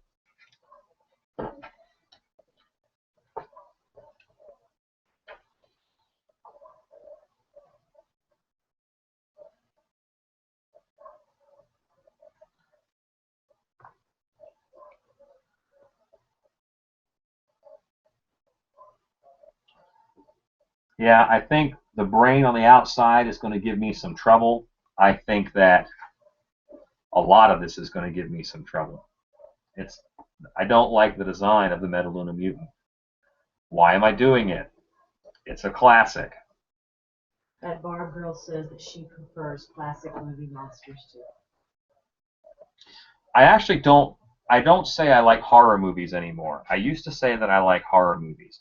I don't say that now. Now I say I like monster movies. If the movie doesn't have a supernatural element in it of some kind, I'm just not interested. I really want there to be a creature. I want there to be a beast, some kind of thing that someone has to overcome. That, to me, is cool. You know, some kind of monster comes out of the water or comes out of space, or some guy makes it in a lab. That's neat stuff.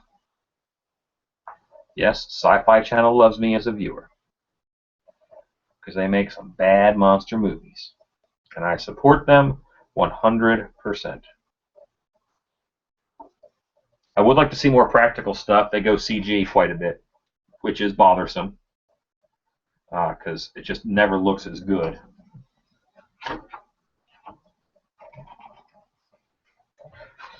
My first YouTube video, how-to video, was actually sculpting a brain and molding a brain. And when you first get your YouTube account, you can only post videos that are 10 minutes long. And I wasn't great at editing, so that video is like 6 different parts of me sculpting and molding a brain. It is amusing when I go back and look at it now. It's a good brain. I still use the mold. You guys might know Yard Haunter Steve, who used to be a Halloween vlogger. That's a little dig right there if you ever talk to Steve, because he doesn't post videos much anymore. He's a newlywed. When he did his zombie show, I think I sent him a brain or two, or a mold or something. I thought he could use them from that same mold. But it's looking a little bit better now. I hate this. I hate this right here. This is too wide, too loose. I got to tighten up that detail. It's not tight and curly enough like it ought to be.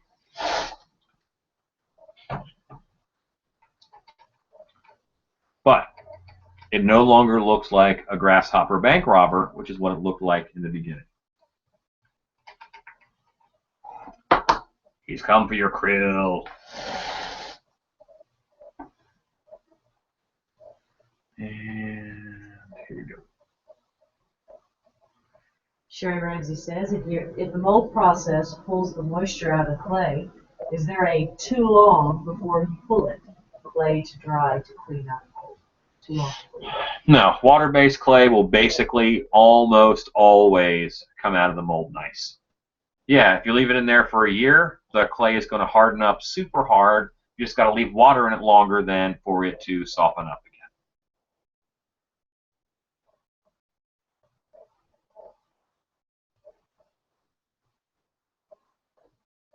This is all about just getting those little shapes back here to make the brain. And I'm kind of making, I've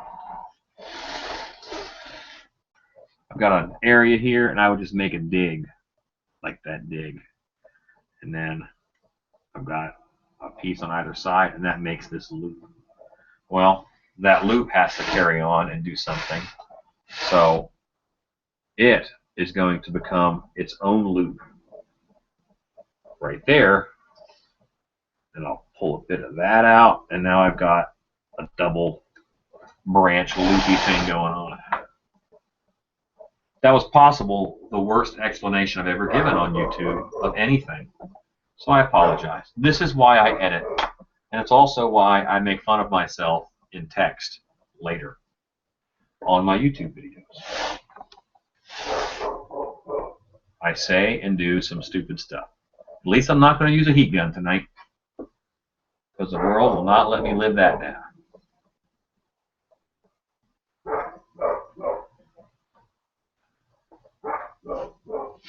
There's a special area on the back of the brain. I'm not a doctor.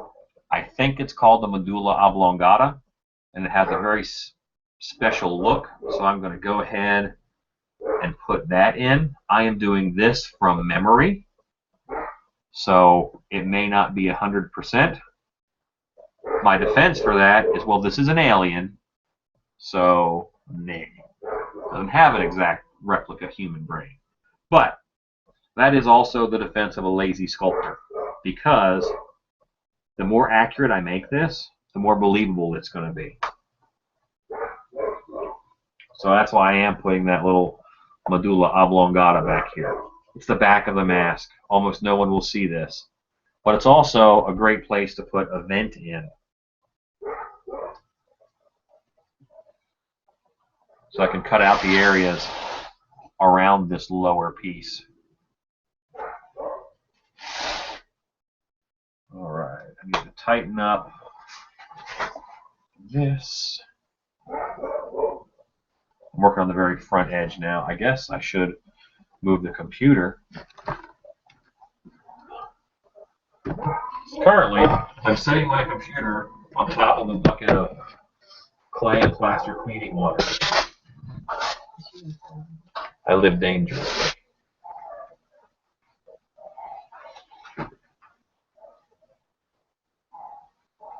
Gotta tighten this up. And the best way to do that, I think, is to add more curls.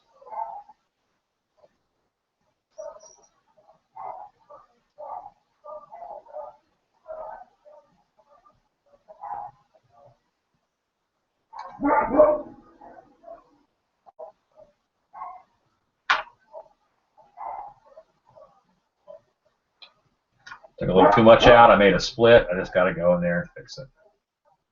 Add a little clay, merge them together. The brush will make that smooth as one.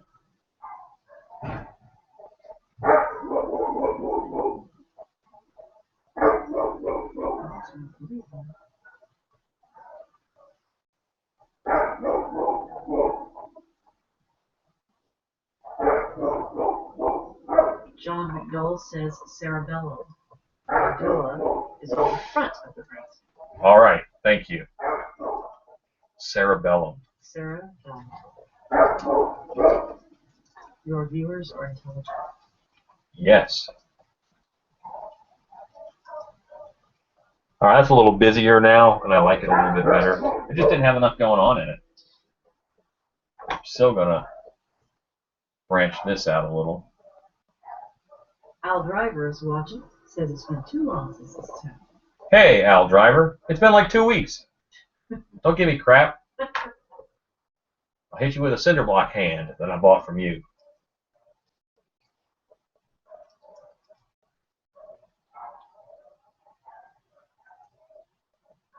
All right, let me take a look and see what I missed. I didn't do back here yet. Other than that, there's a crummy braid all over this thing.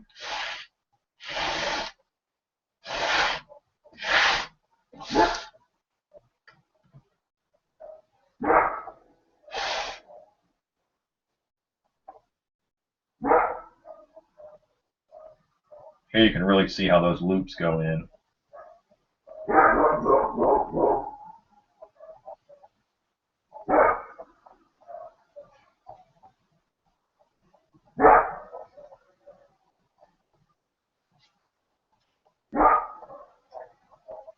Dave says, okay, gotta hear the heat gun story. It's not fair to us. All of us can never let you live that down. Well, basically every time I turn on a heat gun, without even thinking about it, I shoot it at my hand to make sure it's hot. Every stinking time. Up until it burns me a little bit and then I stop. This hand, pretty much a giant callus. I can barely feel heat in it anymore. I'm an idiot.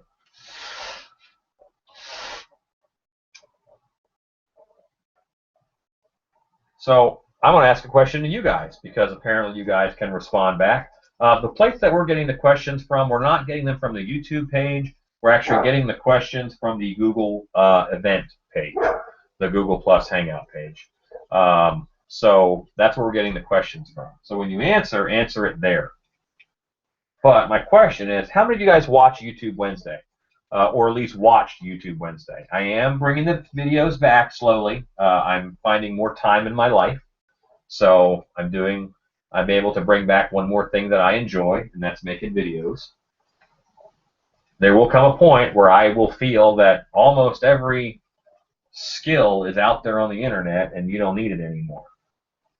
But that time is not yet.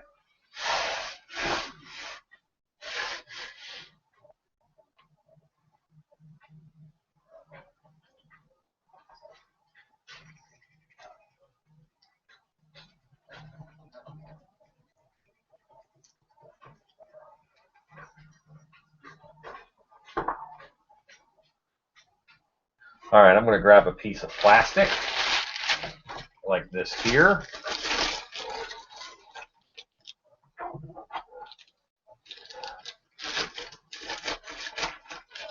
This is the bag the clay comes in. It's a good thick plastic. Maybe it's 2 mil. I'm going to put it down over my brain. I'm going to squish in with this popsicle stick. What that is going to do is the plastic sucks down with it. So the plastic is also getting stuck in there. And the plastic is helping me round out those shapes. Is my fat head in the way? I apologize. Oh, fat hand was bad. Kimberly BDI Brad Kennedy says they're going to work on the eye area more. It looks like a heck of an undercut as it is. Undercuts are okay. Undercuts are okay in this because I am making a plaster mold of a clay sculpt that I'm going to mold in latex. It does have a bit of an undercut to it. See how that softened this down quite a bit? But that undercut in the eye is fine. The clay is soft. It won't damage the plaster mold. And the latex is soft. It's not going to. It's going to fold out of the plaster mold. As long as it's not super long and sticking out, this might be a problem because of how long and deep it is in there. So because that's so long, this is something I have to worry about a little bit as an undercut. Basically, it just means make sure it's good and dry. And make sure that it's big enough out here that this will fit through it when I try and pull it out, which I will have to beef it up a little bit. But yeah, undercuts are an issue on some molds. They're not that big of a deal on latex mask molds. They're a good idea to keep in mind while you're molding, though.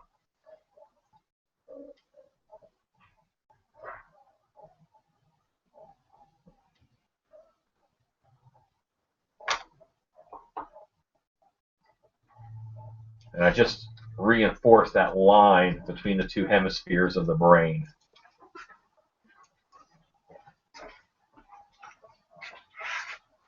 And I'm softening and softening and softening. Over here in the corner.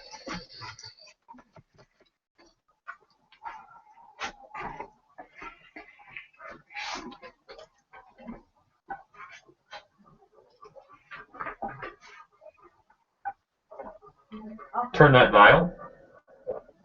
Turn the dial on the wall to an hour all the way. And then plug it in right here. I have a timer on the wall that turns off an outlet. My computer battery just flashed up low. My wife wants to plug it in for me, and now she has. You good? Yes. Thank you.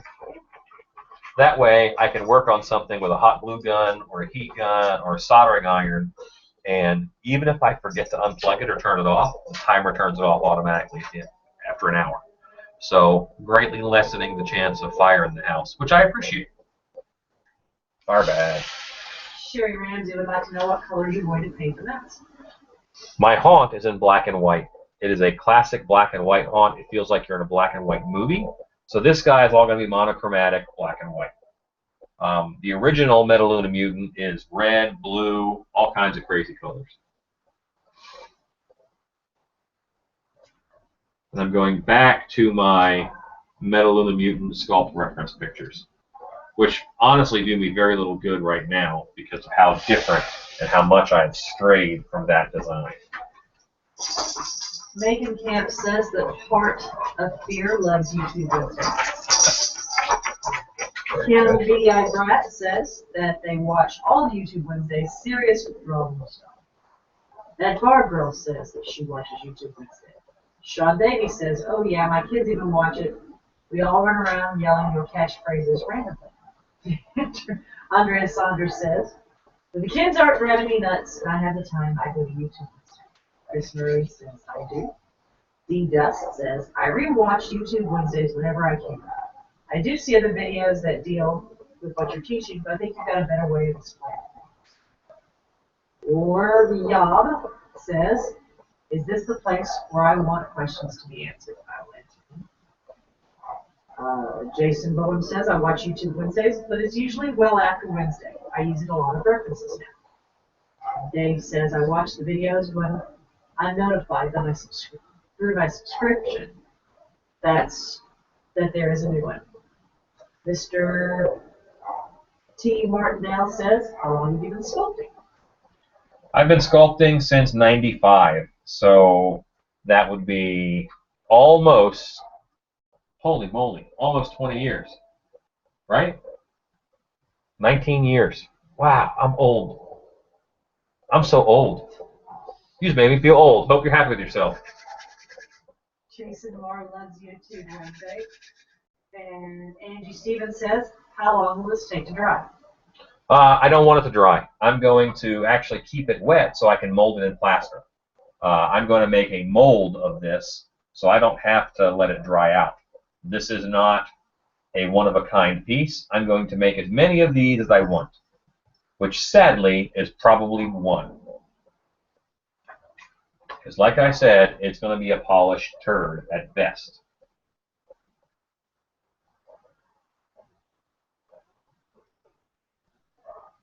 Throwing on another little set of mandible tops here, something a little different. See how I feel about it.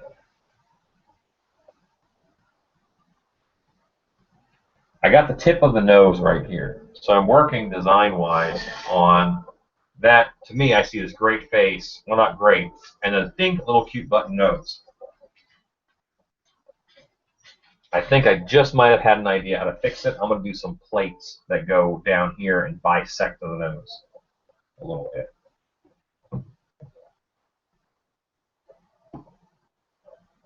Kind of like sculpts. Here's a wire loop tool that I made myself. This is obviously like a big pen, and I got just a little twisted wire up there that goes into the pen, and then I used epoxy sculpt in order to hold it in the pen close. Holds it in there nice and tight. And what's great about the braided wire is that it gives you some texture. It's not just a smooth takeaway.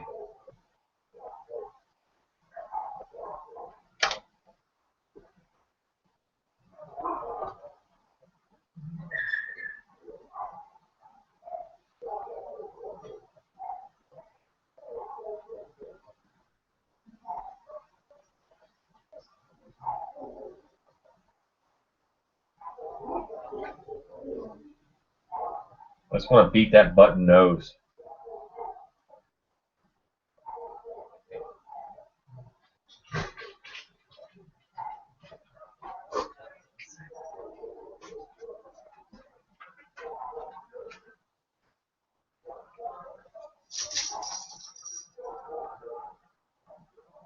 Travis Ward says, I watch your YouTube Wednesdays.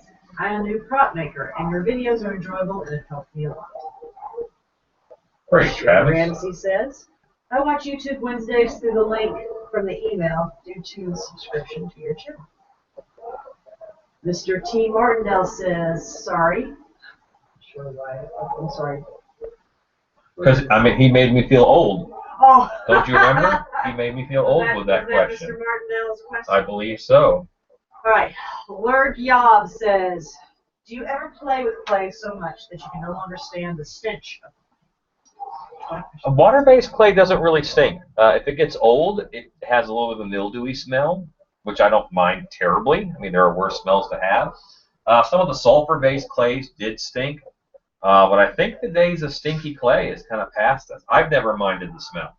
I really kind of enjoy the smell. Angie Stevens likes the top mandibles. They're much scarier. I was thinking that too. And Andrea Saunders says that she is loving the whole mouth area a lot more than the original. Good. Kim BDI Brett Kennedy says, I'm glad this isn't edited. It's nice to see that others go through all the decisions, changing your minds, pulling off and redoing. Thanks for that. Yeah, I mean, I think that's a necessary part of the process. If you don't try a bunch of crap you don't like, then how do you know what you really like?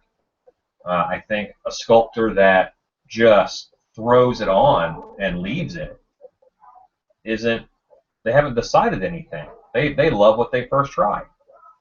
I think sometimes I'll sculpt the nose and I'll like it. I'll take the wire, I'll cut it off, and I sculpt another one. And then if I like it better, I leave it. If I don't, I cut it off with the wire and I put the original back on. You can do lots of swap out with this. I'm using this little braided wire loop tool, twisted wire loop, I should say, in order to just get some texture around these eyes. This isn't really a texture that I like, but I don't like what they did with the original. So I'm really looking for alternatives to what they had around his eyes. Now, by the time I get some big, strainers or domes in here, he's going to look very different. I'm going to take a second, and I'll let you watch me run, which is kind of like a mini shop floor. Over here, I have a bunch of stuff.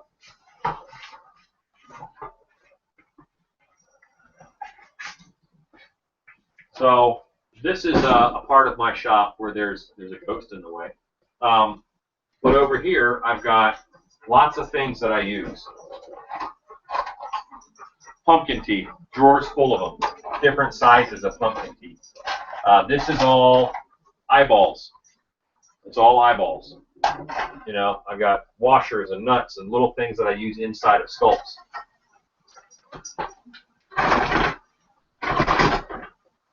What I really want is a couple strainers for eyes that are the same size.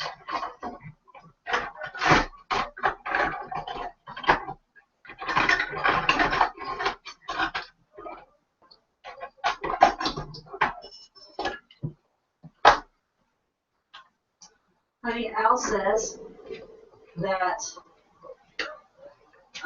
you have a down-to-earth way of explaining things, and also you show a thrifty way to complete a project. Their videos do not use that kind of haunter-friendly format.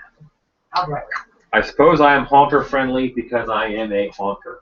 I am a haunter first.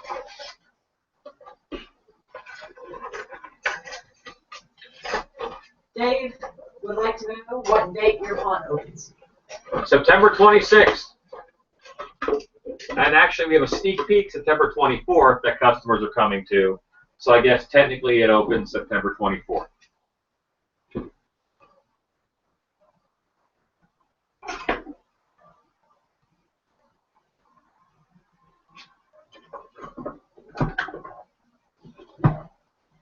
Yeah, this is the part of the show where I rummage around for strainers. And I found 2 strainers. There you go. But these 2 strainers are not the same size.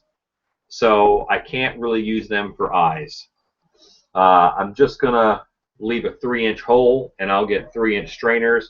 But I am going to use it to hold it up and get a better idea.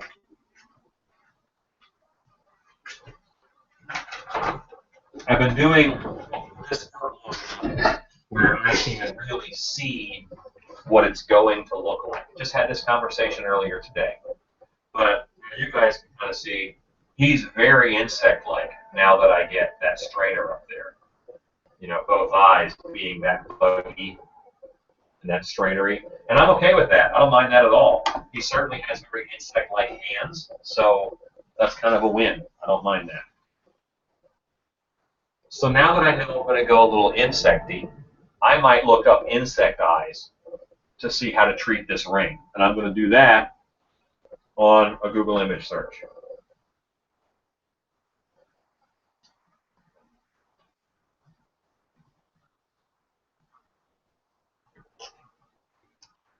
Pulls up insect eyes, make sure I hit images.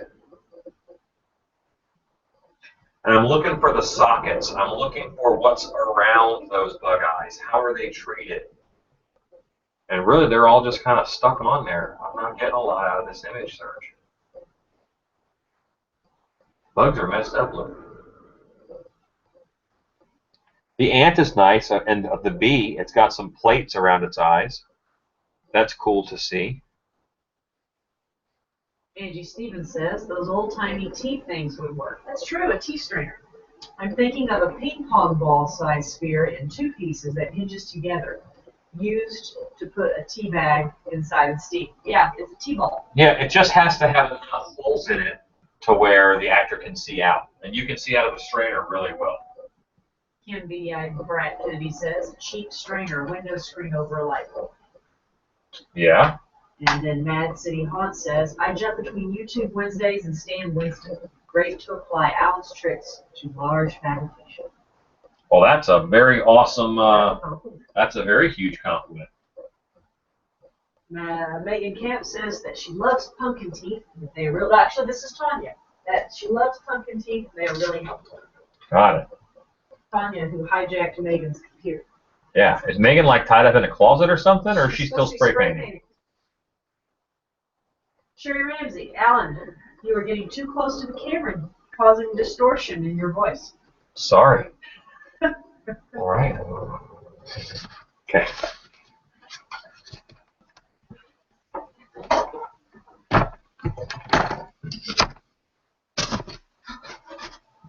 There we go. Hopefully that'll help. Well, you're kind of looking at the profile again. Now this area here, this area really has to be addressed. They did all they had on theirs was they have a lot of veins, and I'm not saying I'm not going to do veins, but at this point I would like to do something a little more exciting than that. But really, I've changed the eyes. I've made the brain on top much smaller. I've changed the mouth. So in order to hang on to something from this original sculpt, then, you know, something from the original monster, I might have to keep the veins. We will see. For now, I'm going to just smooth out this side a little bit. Zach Watchman. Oh. He says, I'm watching you live and feel like I'm back in Dallas. Keep up the good work. Miss you guys. Hi, Zach. Zach, who Shannon and myself are saying hello to, he was on the original build-out crew at Dark Hour. He is from Iowa. And he's watching from Iowa. He does some great work. He had a yard haunt, Front Yard Fright, that I believe he sold when he was done with it. And rock on, Zach. Very good to hear from you, sir. I thought of you today. I had a Coke, and a Coke said, share a Coke with Zach. Hey, that's nice. Was it spelled Z-A-C-H? It was indeed. Wow, Z-A-C-H. look at that. They know you, Zach.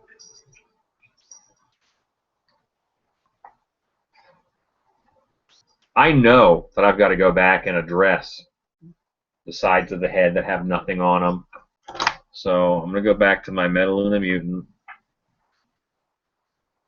and look at his head.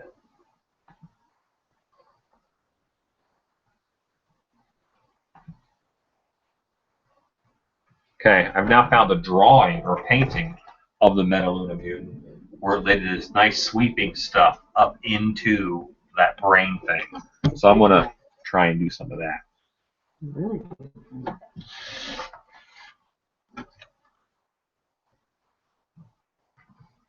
Sure have a lot of help in the shop.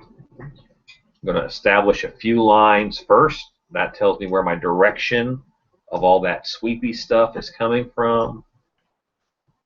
Tanya, who has hijacked Megan's computer, said that Megan still has to manage the heart of fear so that she wouldn't tie her up. She might end up hurting her. That instead she just trapped her in a closet. I see. I'm glad you have some quality computer time here. Yeah, I kind of like that sweepiness now that I'm doing in here. And again, this is all very rough, so it's going to get toned down. You do something, and then you take it away, and you take it away till the memory of it is there, or the suggestion of it is there. Because if you tell people what it is, you really, overstate something. It's too much. Often it's just too much. And then it gets lost. You're hammering it into them. You don't have to do that. Just the suggestion is better.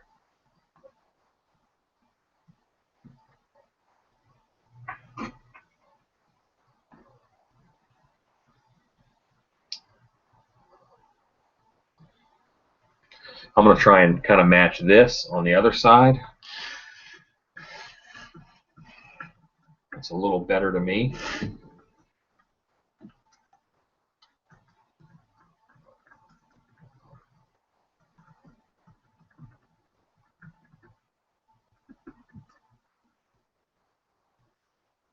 Oh, and what I'll do is I will take some of this up on top of the brain, because they have veins up on top of their brain, and this is kind of like sweepy stuff, which I like.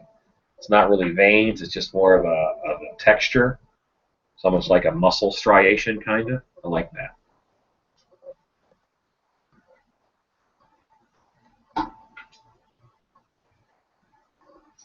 My wife is throwing treats.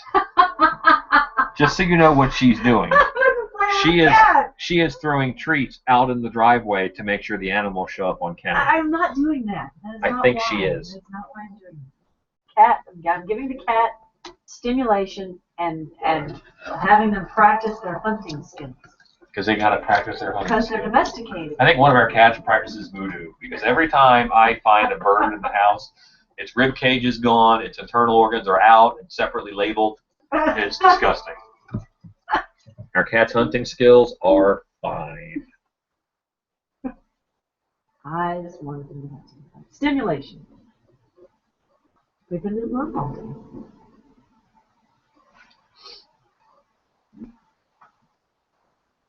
All right. So we're getting there. I think this sculpt is kind of coming along. It's very insect-like. I don't mind that. Very insect-like.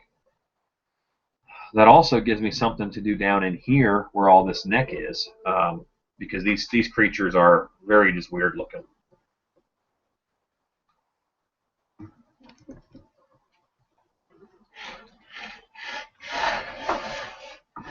All right, kind of looking at the front. The clay on the shoulders I haven't touched in a while. It's just been sitting out there.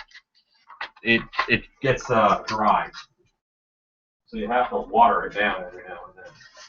While you're doing that, Sean Davies says that it's looking really great. Have you ever done anything like an inflatable bladder on a mask? How would you begin to do something like that? Is it possible? Maybe small tubes to the actor's mouth. Yes, yes, yes, and yes. You can certainly use small tubes to the actor's mouth. If you want multiple people to use the the mask, then I would rather go with a squeeze bulb that goes down to the hand. You can get a squeeze bulb off a turkey baster, and you can shove a tube on the end of that turkey baster that goes up into the mask. You can make your bladder by using like 3 or 5 mil plastic, and you trace out your bladder shape.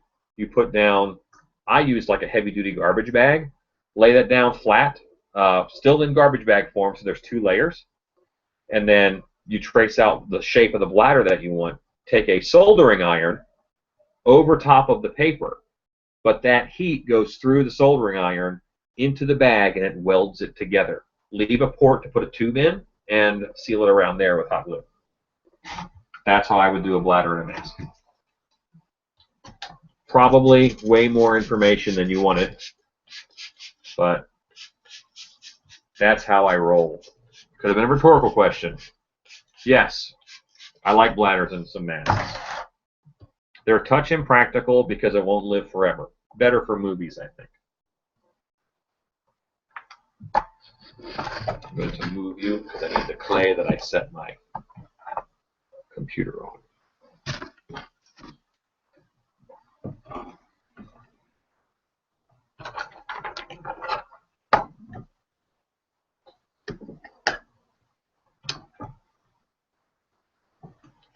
I've got an unevenness across the front of the chest here that I'm going to make a chest piece for this where the shoulders are attached to.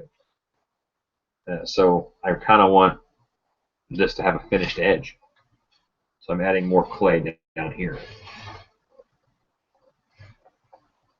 And I want to keep going on the head, but it's more responsible of me to get this knocked out, because then I've got a super detailed area up here that I have to worry about messing up while I'm sculpting on the shoulders. That's why I don't mind just going. By the way, it's the 2-hour mark, and I did not realize that. This is the sculpt after 2 hours. Just going to show you guys it a little bit better up close. Kim beady-eyed Brat Kennedy said you had burdened girls and you didn't know them. That's awful. That's awful. So that's after 2 hours. I think it's going to need another hour, maybe hour and a half of refinement. So, because again, this is kind of a polished turd that I'm doing. So I will keep doing this. I'm not necessarily going to just stop it. It's been 2 hours, but if you wish to leave now, you certainly may. I understand. I said about 2 hours. In the grand scheme of things, 4 hours is about 2 hours, I guess. Lurg Yob asked, does your wife bring in food when you are busy with the studio? So, have you accidentally used your tool as silverware? Or use my silverware as yes to both. Yes, I have.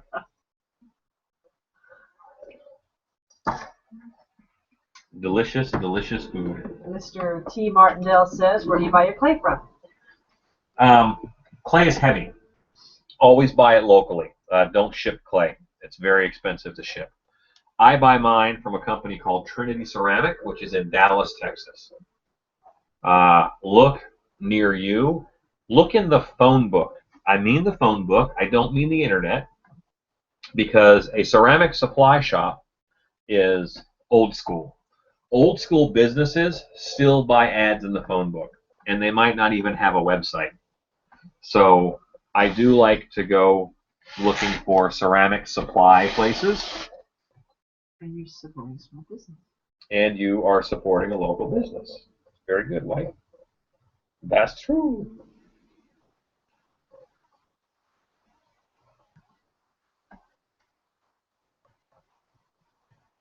All right, I carved out the front of the shoulders, and I want to keep going, but I should carve out the back of the shoulders. John McDowell, I will wear your polished turd any day. Yep, context matters. Indeed it does.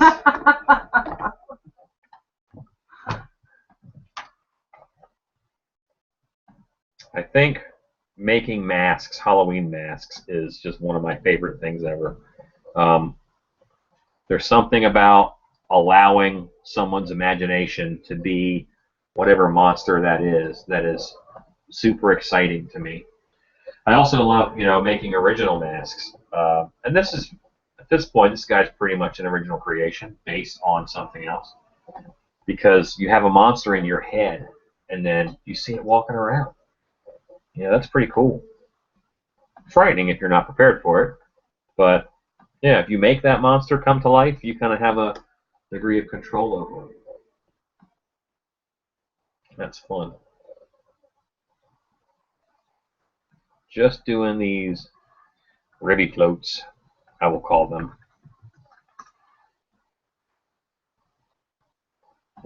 And this is I'm just putting a lot of texture in this.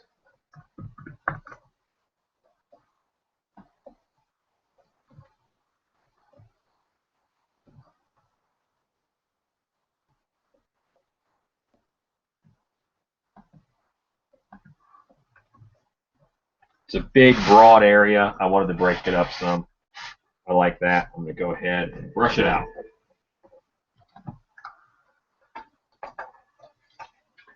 Christy Noble said that she is fine with continuing to watch if you want to keep the video going.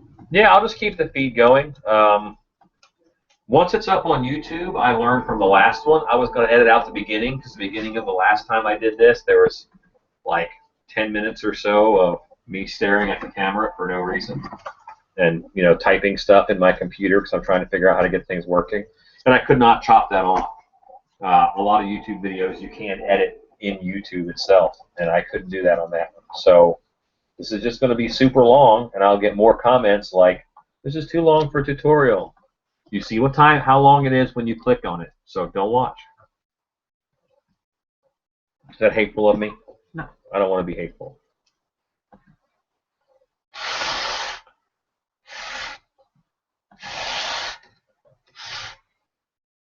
We have a gentleman in Malaysia who's watching that. Malaysia. That's awesome. Are there haunted houses in Malaysia, or are you just a Malaysian sculptor? Mm-hmm. I know that there's lots of haunts are really kicking up all over the world. Haunted houses. I get offers to go to Germany fairly often and do a haunt there. I have a lot of friends who go to a haunt in Hong Kong, Ocean Park. That's cool. That is so neat. So Zangzam Hassan Zam is watching from Malaysia right now. very Interesting. cool. Okay, Mad City Haunt. How many pounds of clay does your average mask end up being? All right. I like to use 50 pounds of clay or less per mask. A box is 50 pounds. That's a big mask. That's going to be a big mold. A more clay than that is going to be an awkward mold to move around and hard to pour. It's also going to tell you that it takes a lot of latex to make that one mask. Okay. Do you ever have an inspiration that you just can't get out of your head and stay up all night just to craft it? It's from Learn Yod. I suppose that's true. That's kind of a very romantic view of it. Often I have deadlines, more so than I have just a vision and I've got to make a thing. More often is the show opens on Friday and I've done everything else and now I've got to make a mask on Tuesday so I have time to sculpt, mold it, and get it done.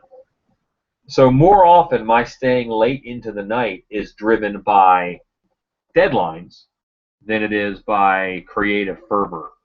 There is a certain amount of creative fervor. I will not kid you and say that there isn't. I do love what I'm doing. I love making monsters. I love making Halloween masks and just playing with clay and seeing what altering an eyebrow by 1/4 inch, how it changes the emotion of the piece. Does he turn from mad to quizzical? You know, there's all kinds of cool stuff. I think I'm more fervent about the process than I am about having an idea in my head. I have come to terms that I have a lot of ideas in my head. They won't all get out. So I'm very much comfortable with this idea just isn't going to happen. Or it'll happen eventually. I'll put it in the queue, and as soon as a need for it arises, because this is my work also. This is a lot. I don't get to sculpt all day, but I do work with dreams and imagination and concepts all day at work. So this is my work. Those ideas will get a chance to get out. I put them in an orderly queue, and when it's time for them to step up, they come out. I had an idea 3 years ago when I first saw a commercial on television on how to use a product a certain way. And tonight, I saw it being used that way in my haunted house because that time came up. It stepped out in the orderly queue and said, "You can use me now," and I did. So that is part of the process for me. I do not consider myself an artist. I know technically I am an artist. I am kind of creating art, but I feel needy. I need these monsters. I have a business where monsters have to show up. I own a monster museum at Scarborough Fair. I have to have monsters on the wall there. I think I have to have new exhibits. I love monsters. I love making them, so why not? I have a need for monsters. I need monsters in my haunted house. I need to make monsters for Dark Hour Haunted House. I need to show people how to make monsters. It's needs, and it's not selfish. It's, you know, I don't always get to make what I want. I make what people want. Terra del Monstrum, the black and white classic haunt. I get to pretty much make what I want. That is awesome. That's a love of mine. Dark Hour, I influence what is made. Aside from the owner, I kind of make the final decisions. Lucy always gets the final decision on stuff. But I'm a big influence on that. It's not what I want. Then I'm trying to make a haunted house for the public. And I have to weigh in what I think they're going to like. What are they going to think is neat? I can't please myself, or the haunt will not do that well. That was a really long answer to a question. I'm a rambler. Eddie Bryant says, was it intentional to make the sculpt look up as opposed to looking straight ahead? This sculpting bust looks up a little bit, and I am just following that. When you make a normal mask sculpt, it's never a problem because you just bend your head down and this will flex with it quite well. On this one, this shoulder piece and the head piece will be separate.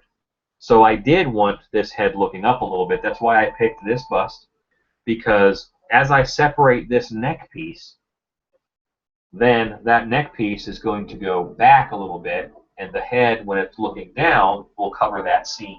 So I'm thinking about the seam of the mask as, you know, before I even picked out my armature. I've got lots of armatures that go straight, but this one is good if you're doing a neck piece, because then when the neck piece is on and the actor puts the mask on, puts his head down, and the seams will go away. Dave asks, my wife wants to know if you two get on each other's nerves more during the push to get your haunt open. No, we don't. We don't really get on each other's nerves that I know. She doesn't get on my nerves. So no, not during the push to get the haunt open. During the push to get the haunt open, I just miss her because I'm at work all the time. And this is one of the better years that I've had, in all honesty, because I'm not having that same amount of push that I've had before. Most nights I'm home 9 o'clock. You know, go in at 9, get home by 9. That's not a bad day. When I love what I do. How involved is wife in the haunt? Wife, and I call her wife. It's fine that you guys pick up on that. Everybody's calling you wife. My wife, she acts. She does everything for the haunt. She does laundry. All the actors, you know, we put the laundry in a pile, and the wife does the laundry. That's really awesome of her. It has to get done. She actually provides meals. So while the haunt is going, she's acting in the haunt. She's one of my greeter characters, and she also, there's a crock pot in the back that she started when we got there. And it's going to be a delicious meal at the end of the night. It used to be highly necessary where we were before, because it was cold outside and you didn't know if it was going to be stormy or whatever, and you just needed warm food at the end of the night. Now it's more of a luxury because we're in the AC, we're in a building, you know, it's nice, it's controlled conditions. But it's a nice fellowship at the end of the night. You can share haunt stories, and that is something that my wife provides. What is your wife's name? My wife's name is Shannon. Wife. I do tend to call her wife. There are probably, I don't know, maybe 1,000 Shannons in the world, but only one is my wife. So if I call her wife, she's the only one who gets called that. Okay. John McDowell asks, for the people complaining about the length, when it's on YouTube, you can play it at 1.5 times and 2.5 and 2.0 times speed. Just for the rest of us, normal speed works. Kim BDI Brat Kennedy says, wife, Kim Kennedy is fine. Hey, Alan, I really appreciate the longer tutorials as nothing is left for me to guess at. And feel free to ask questions. I like when people can ask questions because I know I'm giving them the information. I sometimes have the habit, and I will tell you that YouTube Wednesday has helped me a lot with this. When I start a project, it's finished in my head. I know all the processes I'm going to do to make it happen, so it's already finished in my head. While I'm working on one project, normally I'm thinking about the next project and how to finish it. Can I use this technique somewhere else down the road to work on a thing? So I was a very poor communicator in telling my haunt people that to do this project you have to do this, this, this, and this, and this, and this. I would hand them a pile of wood and say, okay, great, make a skull, and I'll be back in half an hour. And I'd come back and they're staring at a pile of wood, and I didn't understand it. Through YouTube Wednesday, I have learned to explain myself a little bit better. And that helps because that's what I deal with all the time. Sherry Ramsey actually works with me, and she has suffered through the pain of me giving her a pile of leather and say, here, make a squid face, and then leaving the room. So, it happens still, but I'm better than I used to be. And just being able to show techniques. I like being able to show techniques to people. Okay. Eddie Bryant. Have you ever thought of auditioning for the TV show Face Off? Yes, I've thought about it. However, if I do any kinds of good, I am stuck there for 9 weeks. Most people go on Face Off in order to get a job doing this kind of work. I already do this kind of work. So I don't really need a job doing this kind of work. And to top it all off, I hate film. I don't like making monsters for movies. I love watching movies. I know that's not for me. It takes a special kind of person to do that. You work on something for 6 months or more. It's on screen for 6 seconds. It gets destroyed and you don't own it. When I am done with this, I will have the mold. Whenever I want a polished turd monster, I can just go to my garden shed, get the mold, and make one. I own this. I made this.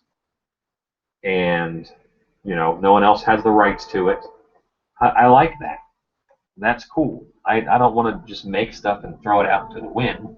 I think it turns into a paycheck when you do that.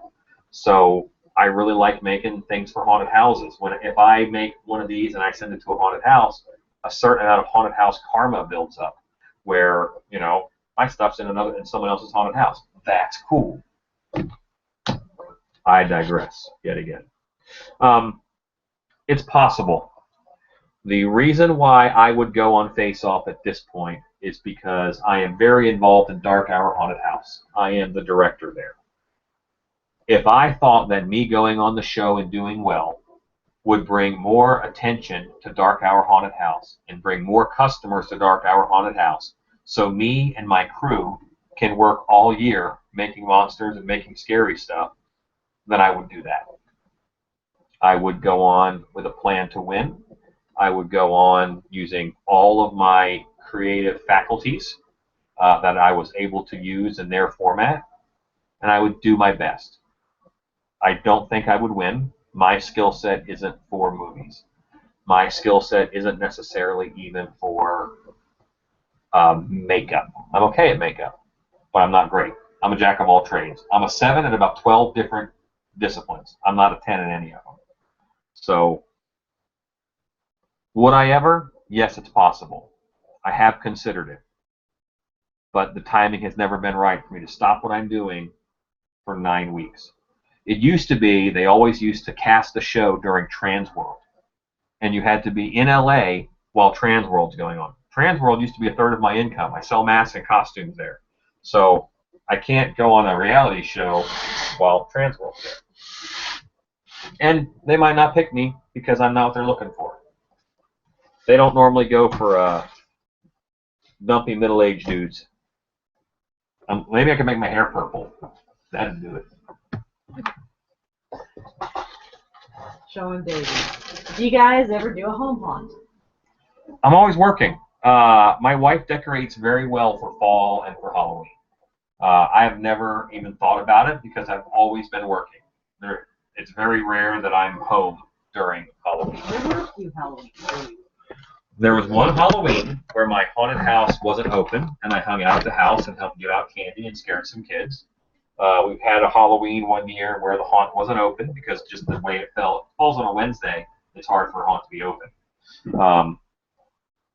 So that's happened. And also there was one year where it rained every night. I didn't make enough money to pay my actors in my haunt. So that stunk. But I entered costume contests. I took off on Halloween night. I said, you guys hold down the fort. I'm going to go enter these costume contests. So I did, and I won, and I had made enough money to pay my actors. So not a home haunt, but I have done other Halloween things aside from work haunted houses. And I scared all of the kids that came in to the neighborhood. That is true. No mercy. Ryan Rhodes asks, what's the best way to paint something to look rotten and dead? Rotten and dead. What depends on what something that is. A rotten dead fish uses different colors than a rotten dead mammal. But certainly, I like to start for a rotten look. You have to imply it used to be fresh. Put down a layer of bubblegum pink, and then like a grungy gray-green layer on top of that as an antique wash. That looks pretty rotten, and maggots will be right at home there. I'm looking, by the way, for a wire loop tool, which I know I had. Not a wire tool, like I wrote, but it is currently missing. So I will improvise. A wire loop would make this easy. This will not be easy.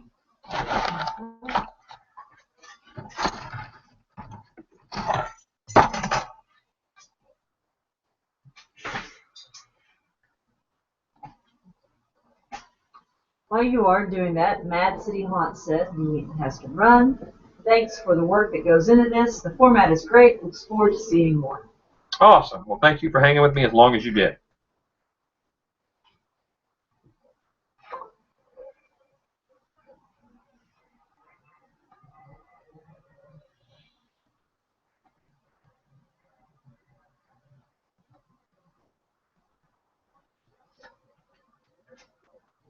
A wire loop, I'd get this done in one shot. But right now, I'm using a different tool because that's what I have available.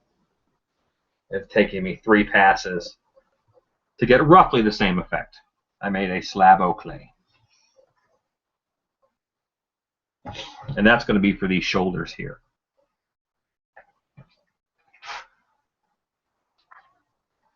He's got these big bulbous shoulders. I'm not going to go that bulbous because I think they were trying to weigh out the weight of the head and the brain, which I made my brain much smaller.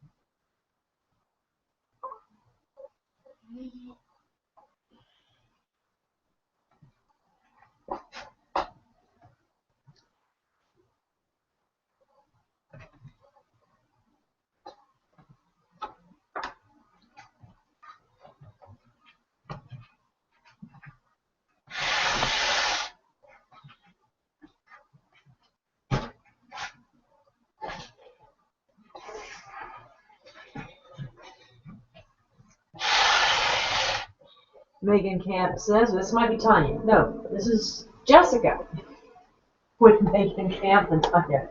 What's your favorite classic kind of scare? And currently, this is Jessica, and she is cleaning brushes. I see. They have a busy household over there. They do. It's Jessica, Tanya, and Megan. All right. So, my favorite kind of classic scare. Boy. There's a lot of classic haunt scares. And a lot of rooms for haunted houses that you can do.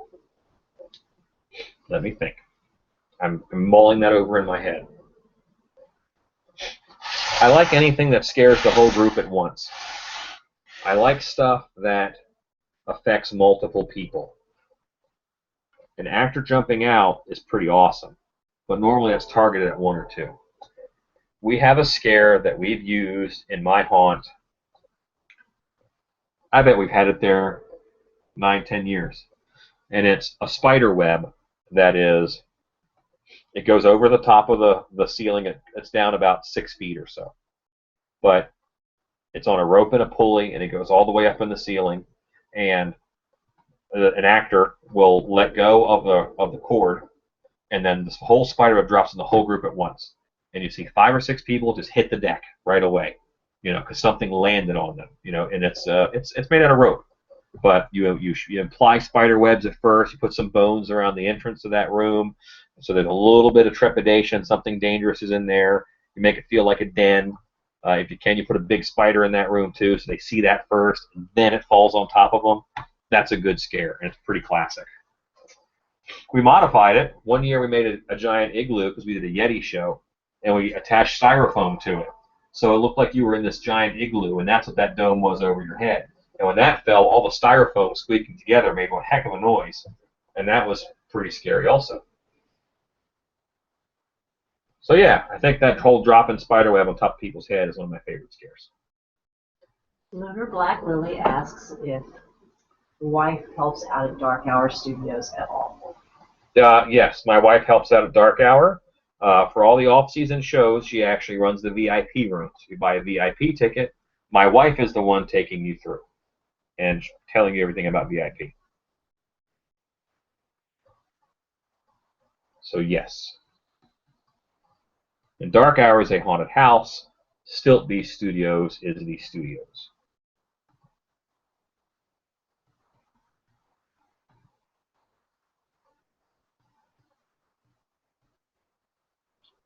I think stuff that falls in a room, a good controlled fall on something, is a very good scare. People either want to catch it, or and that's kind of they kind of jump for that reason. But also it comes from above. That's nice.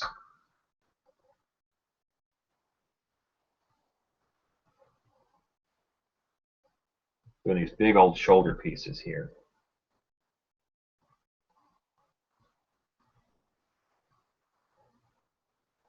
And I'm going to put some veins on them, and I'm going to do some veins over this muscle structure and some veins up into the brain. Because that's going to be my main nod to the classic Metaluna mutant. Because I ain't doing that big old sack head. And I'm not doing the AC vent mouth.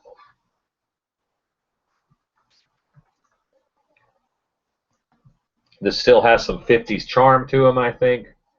But he also has the ability to scare someone. Kevin Voigt asks, have you ever tried using liquid latex with tissue paper or doing dried flesh over a skull? Yes, liquid latex and tissue paper is great.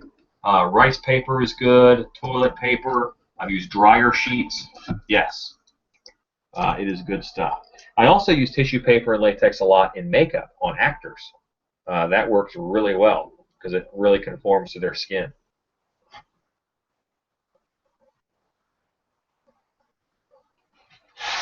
I've got these shoulders going now. It's really hard for you guys to see depth, I know, but this one sticks out quite a bit, and this one does a nice slope down. So I'm going to use my wire loop tool and kind of knock that back a little bit. Just soften that edge, because this edge is much harsher than the other side.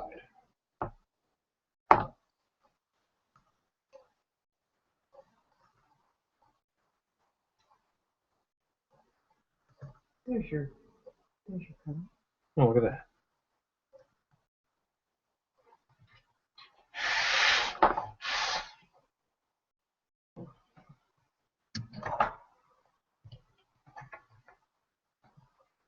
I'll do some brushing up here on the mouth. Get these mandibles set in a little better with some clay slurry. John McDowell asks, do you ever go to sci-fi costume conventions? I used to go to Chiller Theater convention in New Jersey. It's also been in New York. I used to go to Fangoria conventions. Now I normally don't, because the stuff that I need and want, I'm not a big movie memorabilia collector, isn't there. Some of the costumes are cool, but I can always see them online. So normally I go to haunted house conventions. I go to Midwest Haunters Convention. I go to Halloween Extreme in Orlando. I go to Trans World in St. Louis. I go to haunted house conventions more than the other. I do like them, and I'm not opposed to going, but it's something that I have to kind of get my wife into also, because I wouldn't want to go without my wife. Your wife will go. I'm not just saying that because she's in the room either. You're not. That's true. All right. Lord Yob says, what do you think of a monster that's gory, like internal parts falling out? I don't mind them. They certainly have a shock value to them, and they can get some scares. With parts falling out, that implies that there's some kind of a gag with that costume, and that's cool. Anytime a costume can move or wings open up or you make your guts fall out. That's neat. That's a neat add-on to a costume. I think it's nice. I'm not a super gory guy all the time, but it does have its place. And sometimes it's necessary to tell the story. Like sometimes boobs in a movie are good because they're necessary for telling the story. And when is that? Most of the time, boobs in a movie are good. Okay. But at the same time, I don't like movies that are just about boobs.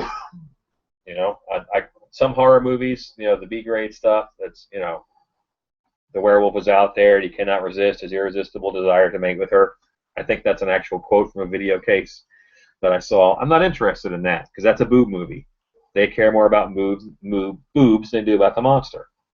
But when I was a kid, some of my favorite movies were the old barbarian movies, where, you know, sword and sorcery movies. And there's always this one scene where it's full of people and there's women with their tops off and slave girl outfits and some kind of a warlord who's destined to be overthrown. That's fun. They're fun. Ryan Rose asks, what's your favorite horror movie? Raw. My favorite monster movie is Pumpkinhead. I love the design of the creature. I love the monster. I think he's shown the right amount. They didn't wuss out on showing him. It's a pretty cool monster. I like him. That was an easy one. Andrea Saunders says, our haunt made a war flashback scene. They made a huge plane that one wing spans over the top of the walk-through area. As the customers go underneath, the wing drops. It sets so the tip hits a hollow barrel. That is one of our areas that gets the most group screams. Yeah, that falling stuff. That's good. That's a nice set. I'm going to do some real big veins. The way that I'm doing them, the painstaking way that I'm doing them, is I am pushing clay through the hole in the end of the brush. Brushes have a hole in the end. If I push clay through there, I'm going to get a certain diameter of vein. I can keep adding clay back here. It'll keep extruding it. So I'm just going to make myself some veins here real quick. Not real quick. This will take a while. I may even have to find another way. I used to have a clay extruder, but I took it to work, and now it's Works clay extruder. I gotta buy another one. But yeah, that's a good way to get little ropey snakes of veins. Probably not the way I'm going to do it. If I do one that way, I got to do them all that way, and that would take forever.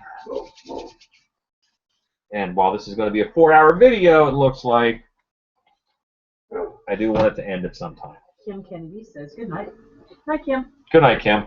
D-Dust, do you have any recommendations to give on paint to use for a glossy blood detail on latex?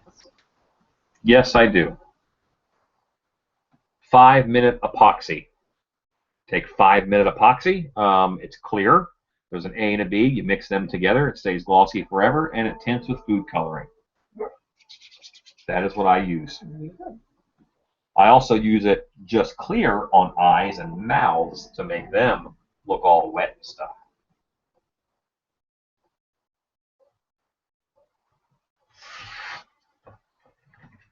Yeah, having a gloss factor on a mask is actually kind of important.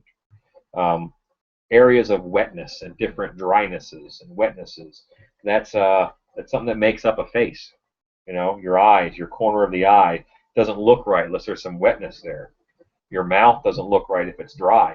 Doesn't matter how scary your mouth is, if it's dry, then it's not as frightening as it could be.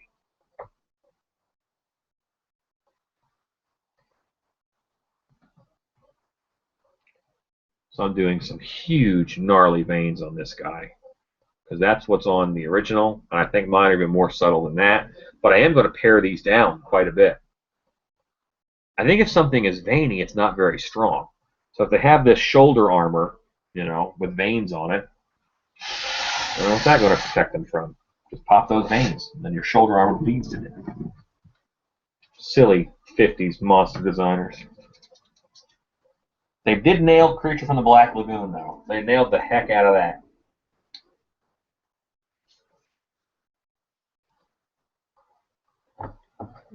And I am using my white table here and my hand to snake out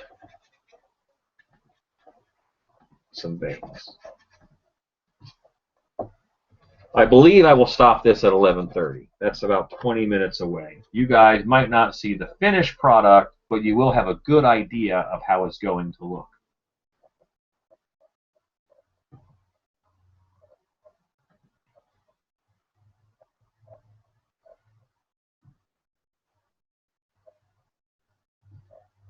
Alright, so I have put these big old veins on this shoulder. I'm going to use a wire loop to pare down what I have to put on. First thing I'm going to do is blend them in. And I'm going to use a metal tool. That little curved flat spatula end, I'm just going to go here and just push this down into the clay. And that's going to make these veins marry into this surface.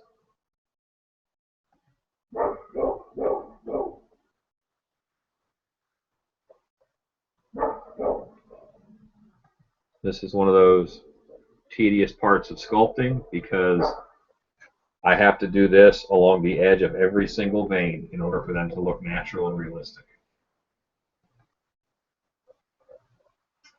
Andrea Saunders asks, do you ever use or would you ever use permablood on any of your masks? Absolutely I would, if someone else bought it for me. It's lovely stuff, it's just very expensive.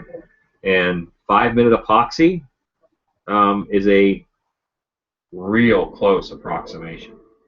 And I like my blood a little on the purple side. I like it a little darker than just straight red blood.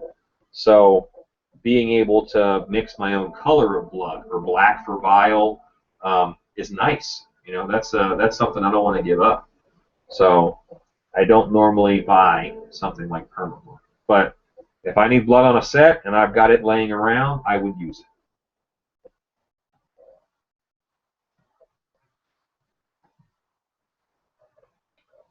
I'm a little cheap.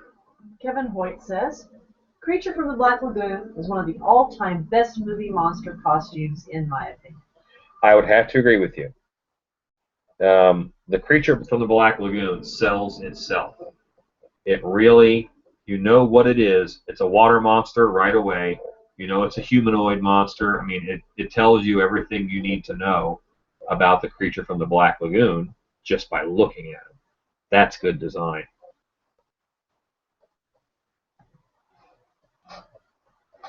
He's got a lot of just great influence in his outfit and his costume.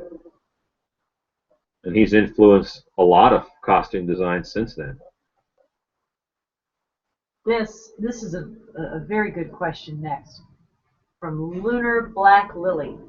Alan, during haunt season, how bad does your sleep deprivation get? You always seem to be doing things. Tell them about your last week. Well, during haunt season actually isn't so bad.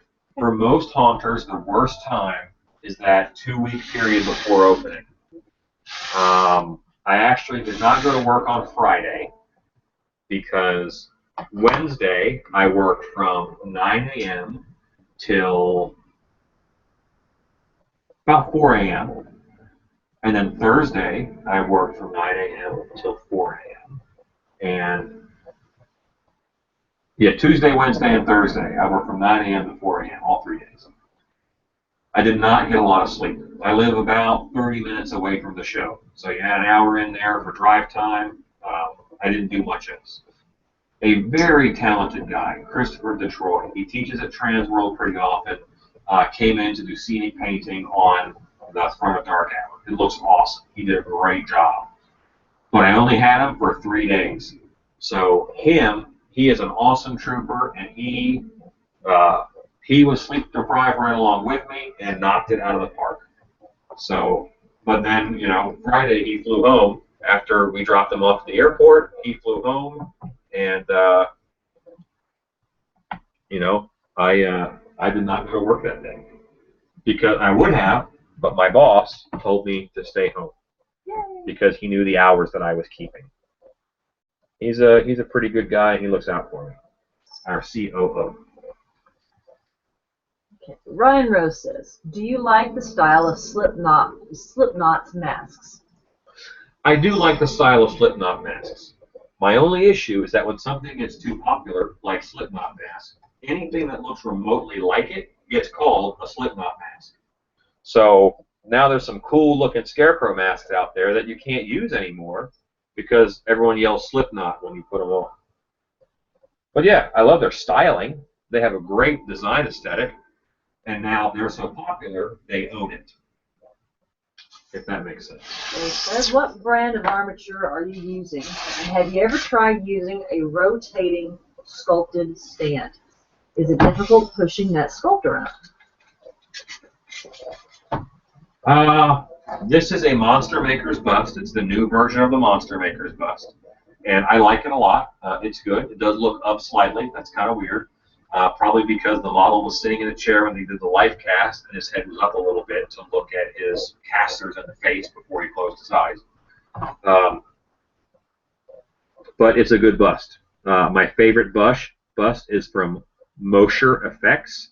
David Mosher, M-O-S-H-E-R. Look that up.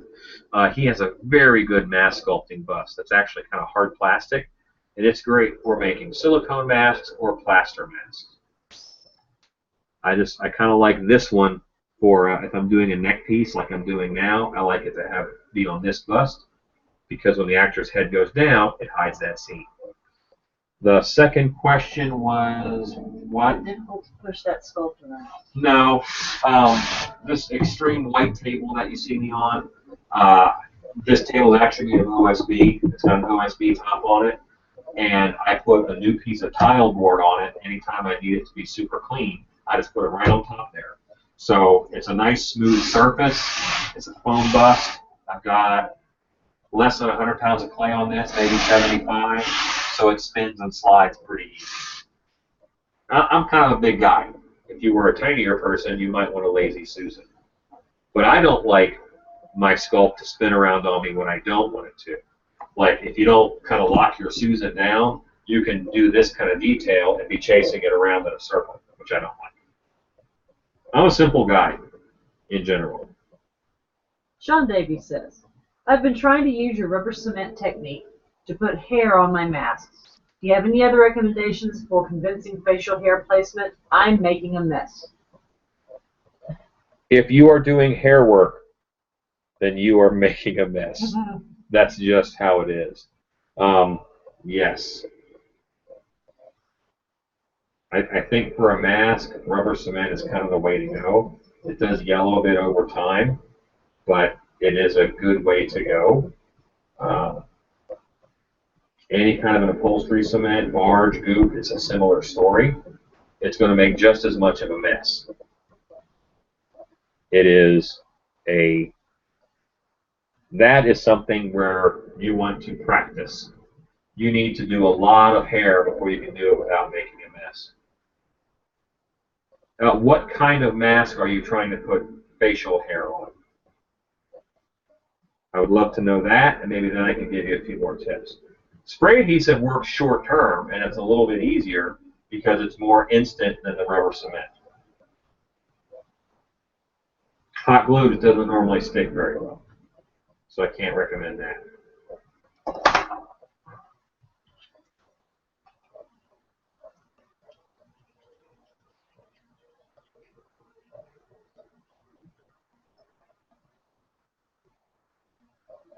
All right, I'm getting these veins married into the shoulder here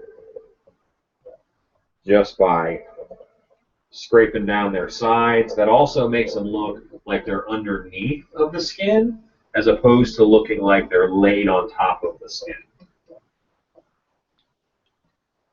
That actually makes it look a little more planty, more than vein, because of how big these are. These are like root structures or structures in leaves. Just a little bit.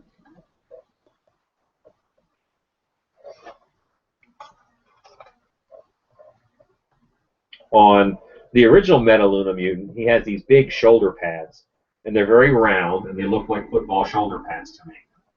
That very well could have been built on football shoulder pads. So I'm kind of avoiding that look by making these pointed shoulders.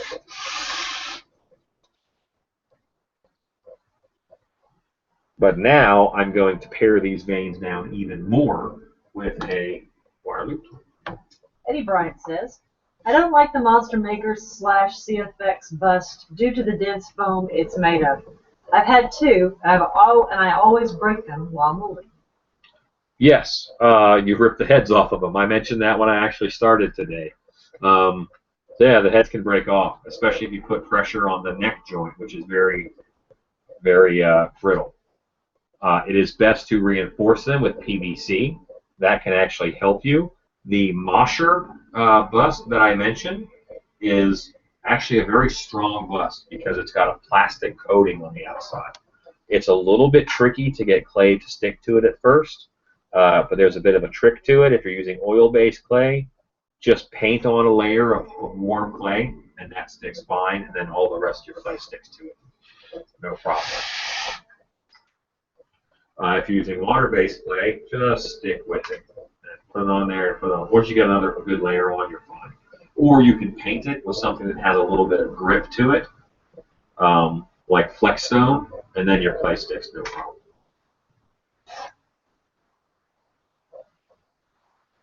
So yeah, this is kind of what sculpting is about right here. I put on a big vein, and it looked out of place. It looked like it was just stuck on, and now I am paring it down. I'm paring it down. I'm knocking the top off of it. Where it turns, sometimes I'm taking it down so much that it really looks like it's under the skin. Brian Rose says, what's the best way to make adjustable straps for masks besides using elastic bands because they tend to stretch out over time? I like Velcro. There's a company called Joker's Wild. They sell 4-inch thick Velcro, and you get 10 yards of it, a side, the hook side and the loop side, for like $30. That's an insane deal. 4 inches wide. So I then cut that down to 2-inch wide straps, and I put it on one side and then on the other. You fold it over, it Velcros down. And with just the stretch of the latex, you normally don't have to undo it. It fits pretty good on your face after that. If you want to undo it, you can, of course. But then you cut off the excess. Once it's Velcroed down, well, cut off the excess.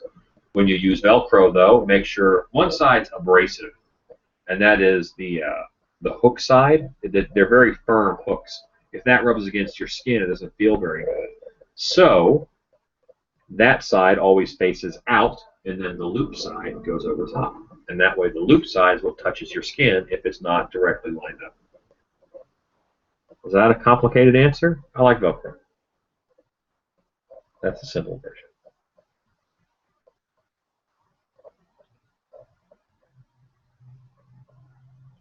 I'm going to try and pull this camera around so you can see it a little better. There's a computer webcam. But those veins are actually much more blended in. And they look not very blended in on camera, but I promise you they are. And these are the ones over here that I have blended the most, I think, and I've blended these a little bit over here. So I'm going to continue clearing them down, though I don't think they're done.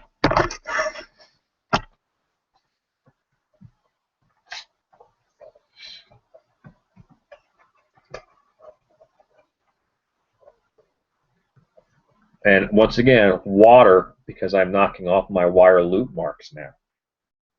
Because that little serrated wire loop, it makes marks. I'll get them calmed down. I'll work on the back here.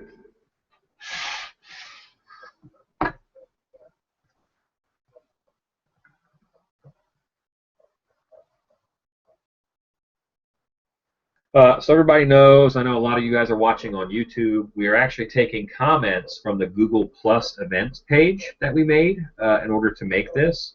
So if you go to that page, that's where you can post a comment, and my wife will read it to me, and I will answer the comment. Just then, for a second, I felt like I was part of a Jerry Lee Lewis telethon. I don't know Sean why. Davies says that. He said that was a problem that's made of paper mache. I'm not sure. That's a good-looking mask. And I guess it's that hairline that you're trying to get up on top of the hair. I asked him what the mask was. Ah, okay. So I think that a little bit of patience. Don't practice doing hair on your mask first. Put hair in a milk jug. If you can make a milk jug look like Farrah Fawcett, you're going to be pretty fine on your mask.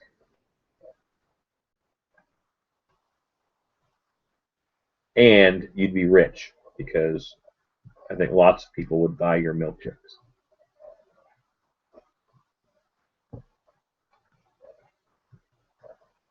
There's probably a lot of people watching right now who don't know who Farrah Fawcett is. And I probably couldn't pick her out of a lineup. She was one of the pretty blonde 80s girls.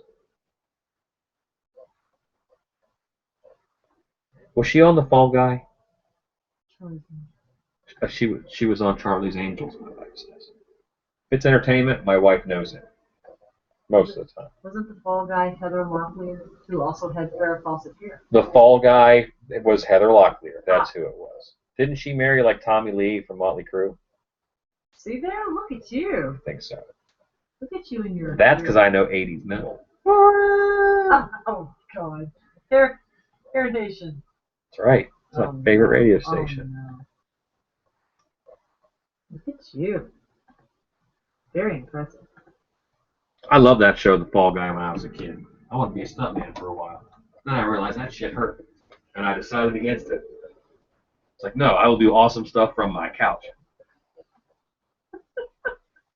Maybe I'm not that bad, but yeah. Oh my God. Okay, Kevin Hoyt says, thank you for doing all these videos and teaching all the great techniques. You're quite welcome, Kevin.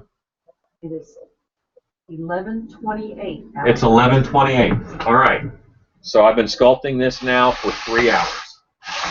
And it will have, all right, this is kind of the wrap up. All right. Let's go here. Kaboom. And all right. I kind of made the brain a lot smaller than the normal metal.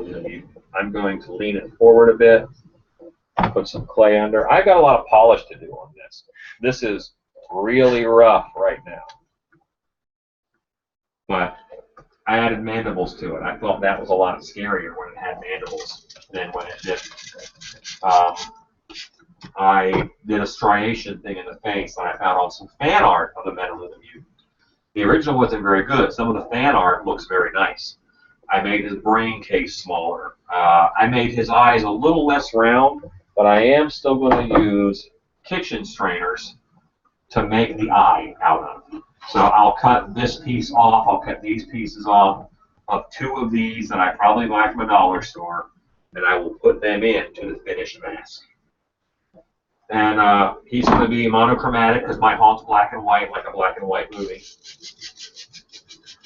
And I added the shoulder veins. I'm going to mold these at the same time, but then I'll have a mask that goes on the shoulders and up the neck, and then this mask sits up on top of the head.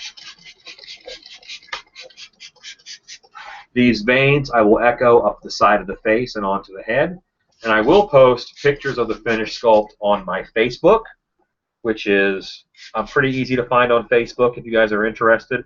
Odds are good you are friends with me on Facebook already. And I will also, I'm wetting the sculpture down now with water so I can cover it up. I'll wet it down and cover it up, and that means that I can work on him later. He will not dry out and crack. Ryan Rose asks, the last time you had a hangout, I asked about paper mache masks. And you said you glued some type of material behind the mask. What material was that, and how'd you glue it in? I glue felt behind my masks so that it's not touching the actor's faces. I think that's a good way to go. I'm getting out a big garbage bag right now I don't want this to dry out. If this dries out, the clay becomes brittle. I can't sculpt it or make it look any different. And I'm stuck with this polished turd in this form. I definitely have more work to do. I've got to put the veins on the other shoulder pads, both sides. I've got to bring the veins up on from the side of the face, up on top of the head, and do a little bit of refinement of this edge here, which is really rough right now. So I probably have another hour to do on it. Like I said, 4 to 6 hours is about the top I do on a mask. This is going to take that much because of the subject material that it is. Werewolves, fast and easy. Mummy, fast and easy. Any kind of corpse, fast and easy. Just exaggerating human features. I have very few human features here. On most masks, the sculpting bust does most of the work for you. This one, not the case. Lunar Black Lily says that her hubby loves all the tips you do on YouTube. Her daughter, not so much. I did 4 saran wraps and tape full casts of her. 2 for my freezer room and 2 for the spider hall. That's why. But I bet that looked awesome. I mean, what a great cheap way to make a body. You come out of those for like $30, and it's hard to get any kind of a mannequin for that price. Sean says thanks. Christy Noble says thanks. They are looking forward to seeing the finished product. I will definitely do some pictures, and I will post a separate video. It'll probably just be still pictures and like 20 seconds long on the finished sculpt before I mold it. Look for that probably tomorrow night because I got to get this guy done and molded because he's in my show in a week and a half. Yes. I have a birthday party. Oh my God. Won't miss it for the world. And bag up your clay. If I leave this clay sitting here on the counter, it's going to get rock hard and unusable. So while I throw it away once I mold it, I do want to keep it so I can mold it. Even if it's not this sculpt. So now you're watching me clean my shop. Which my wife thinks is sexy. Because it's cleaning. And I am involved. You're doing it.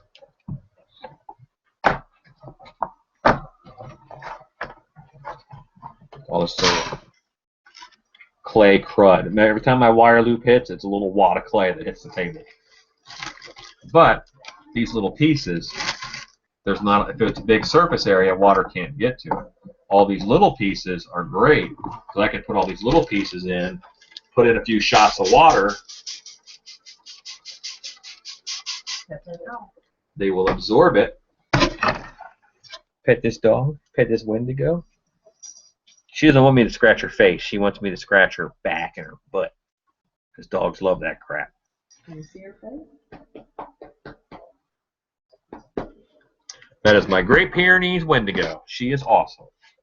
She is neglected. As she is telling me right now.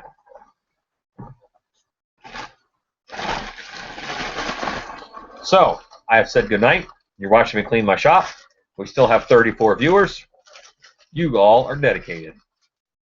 And I appreciate you very much. But now it is time to say goodbye to friends and family. Good night, guys. Thank you very much for watching, and I will do another one of these fairly soon.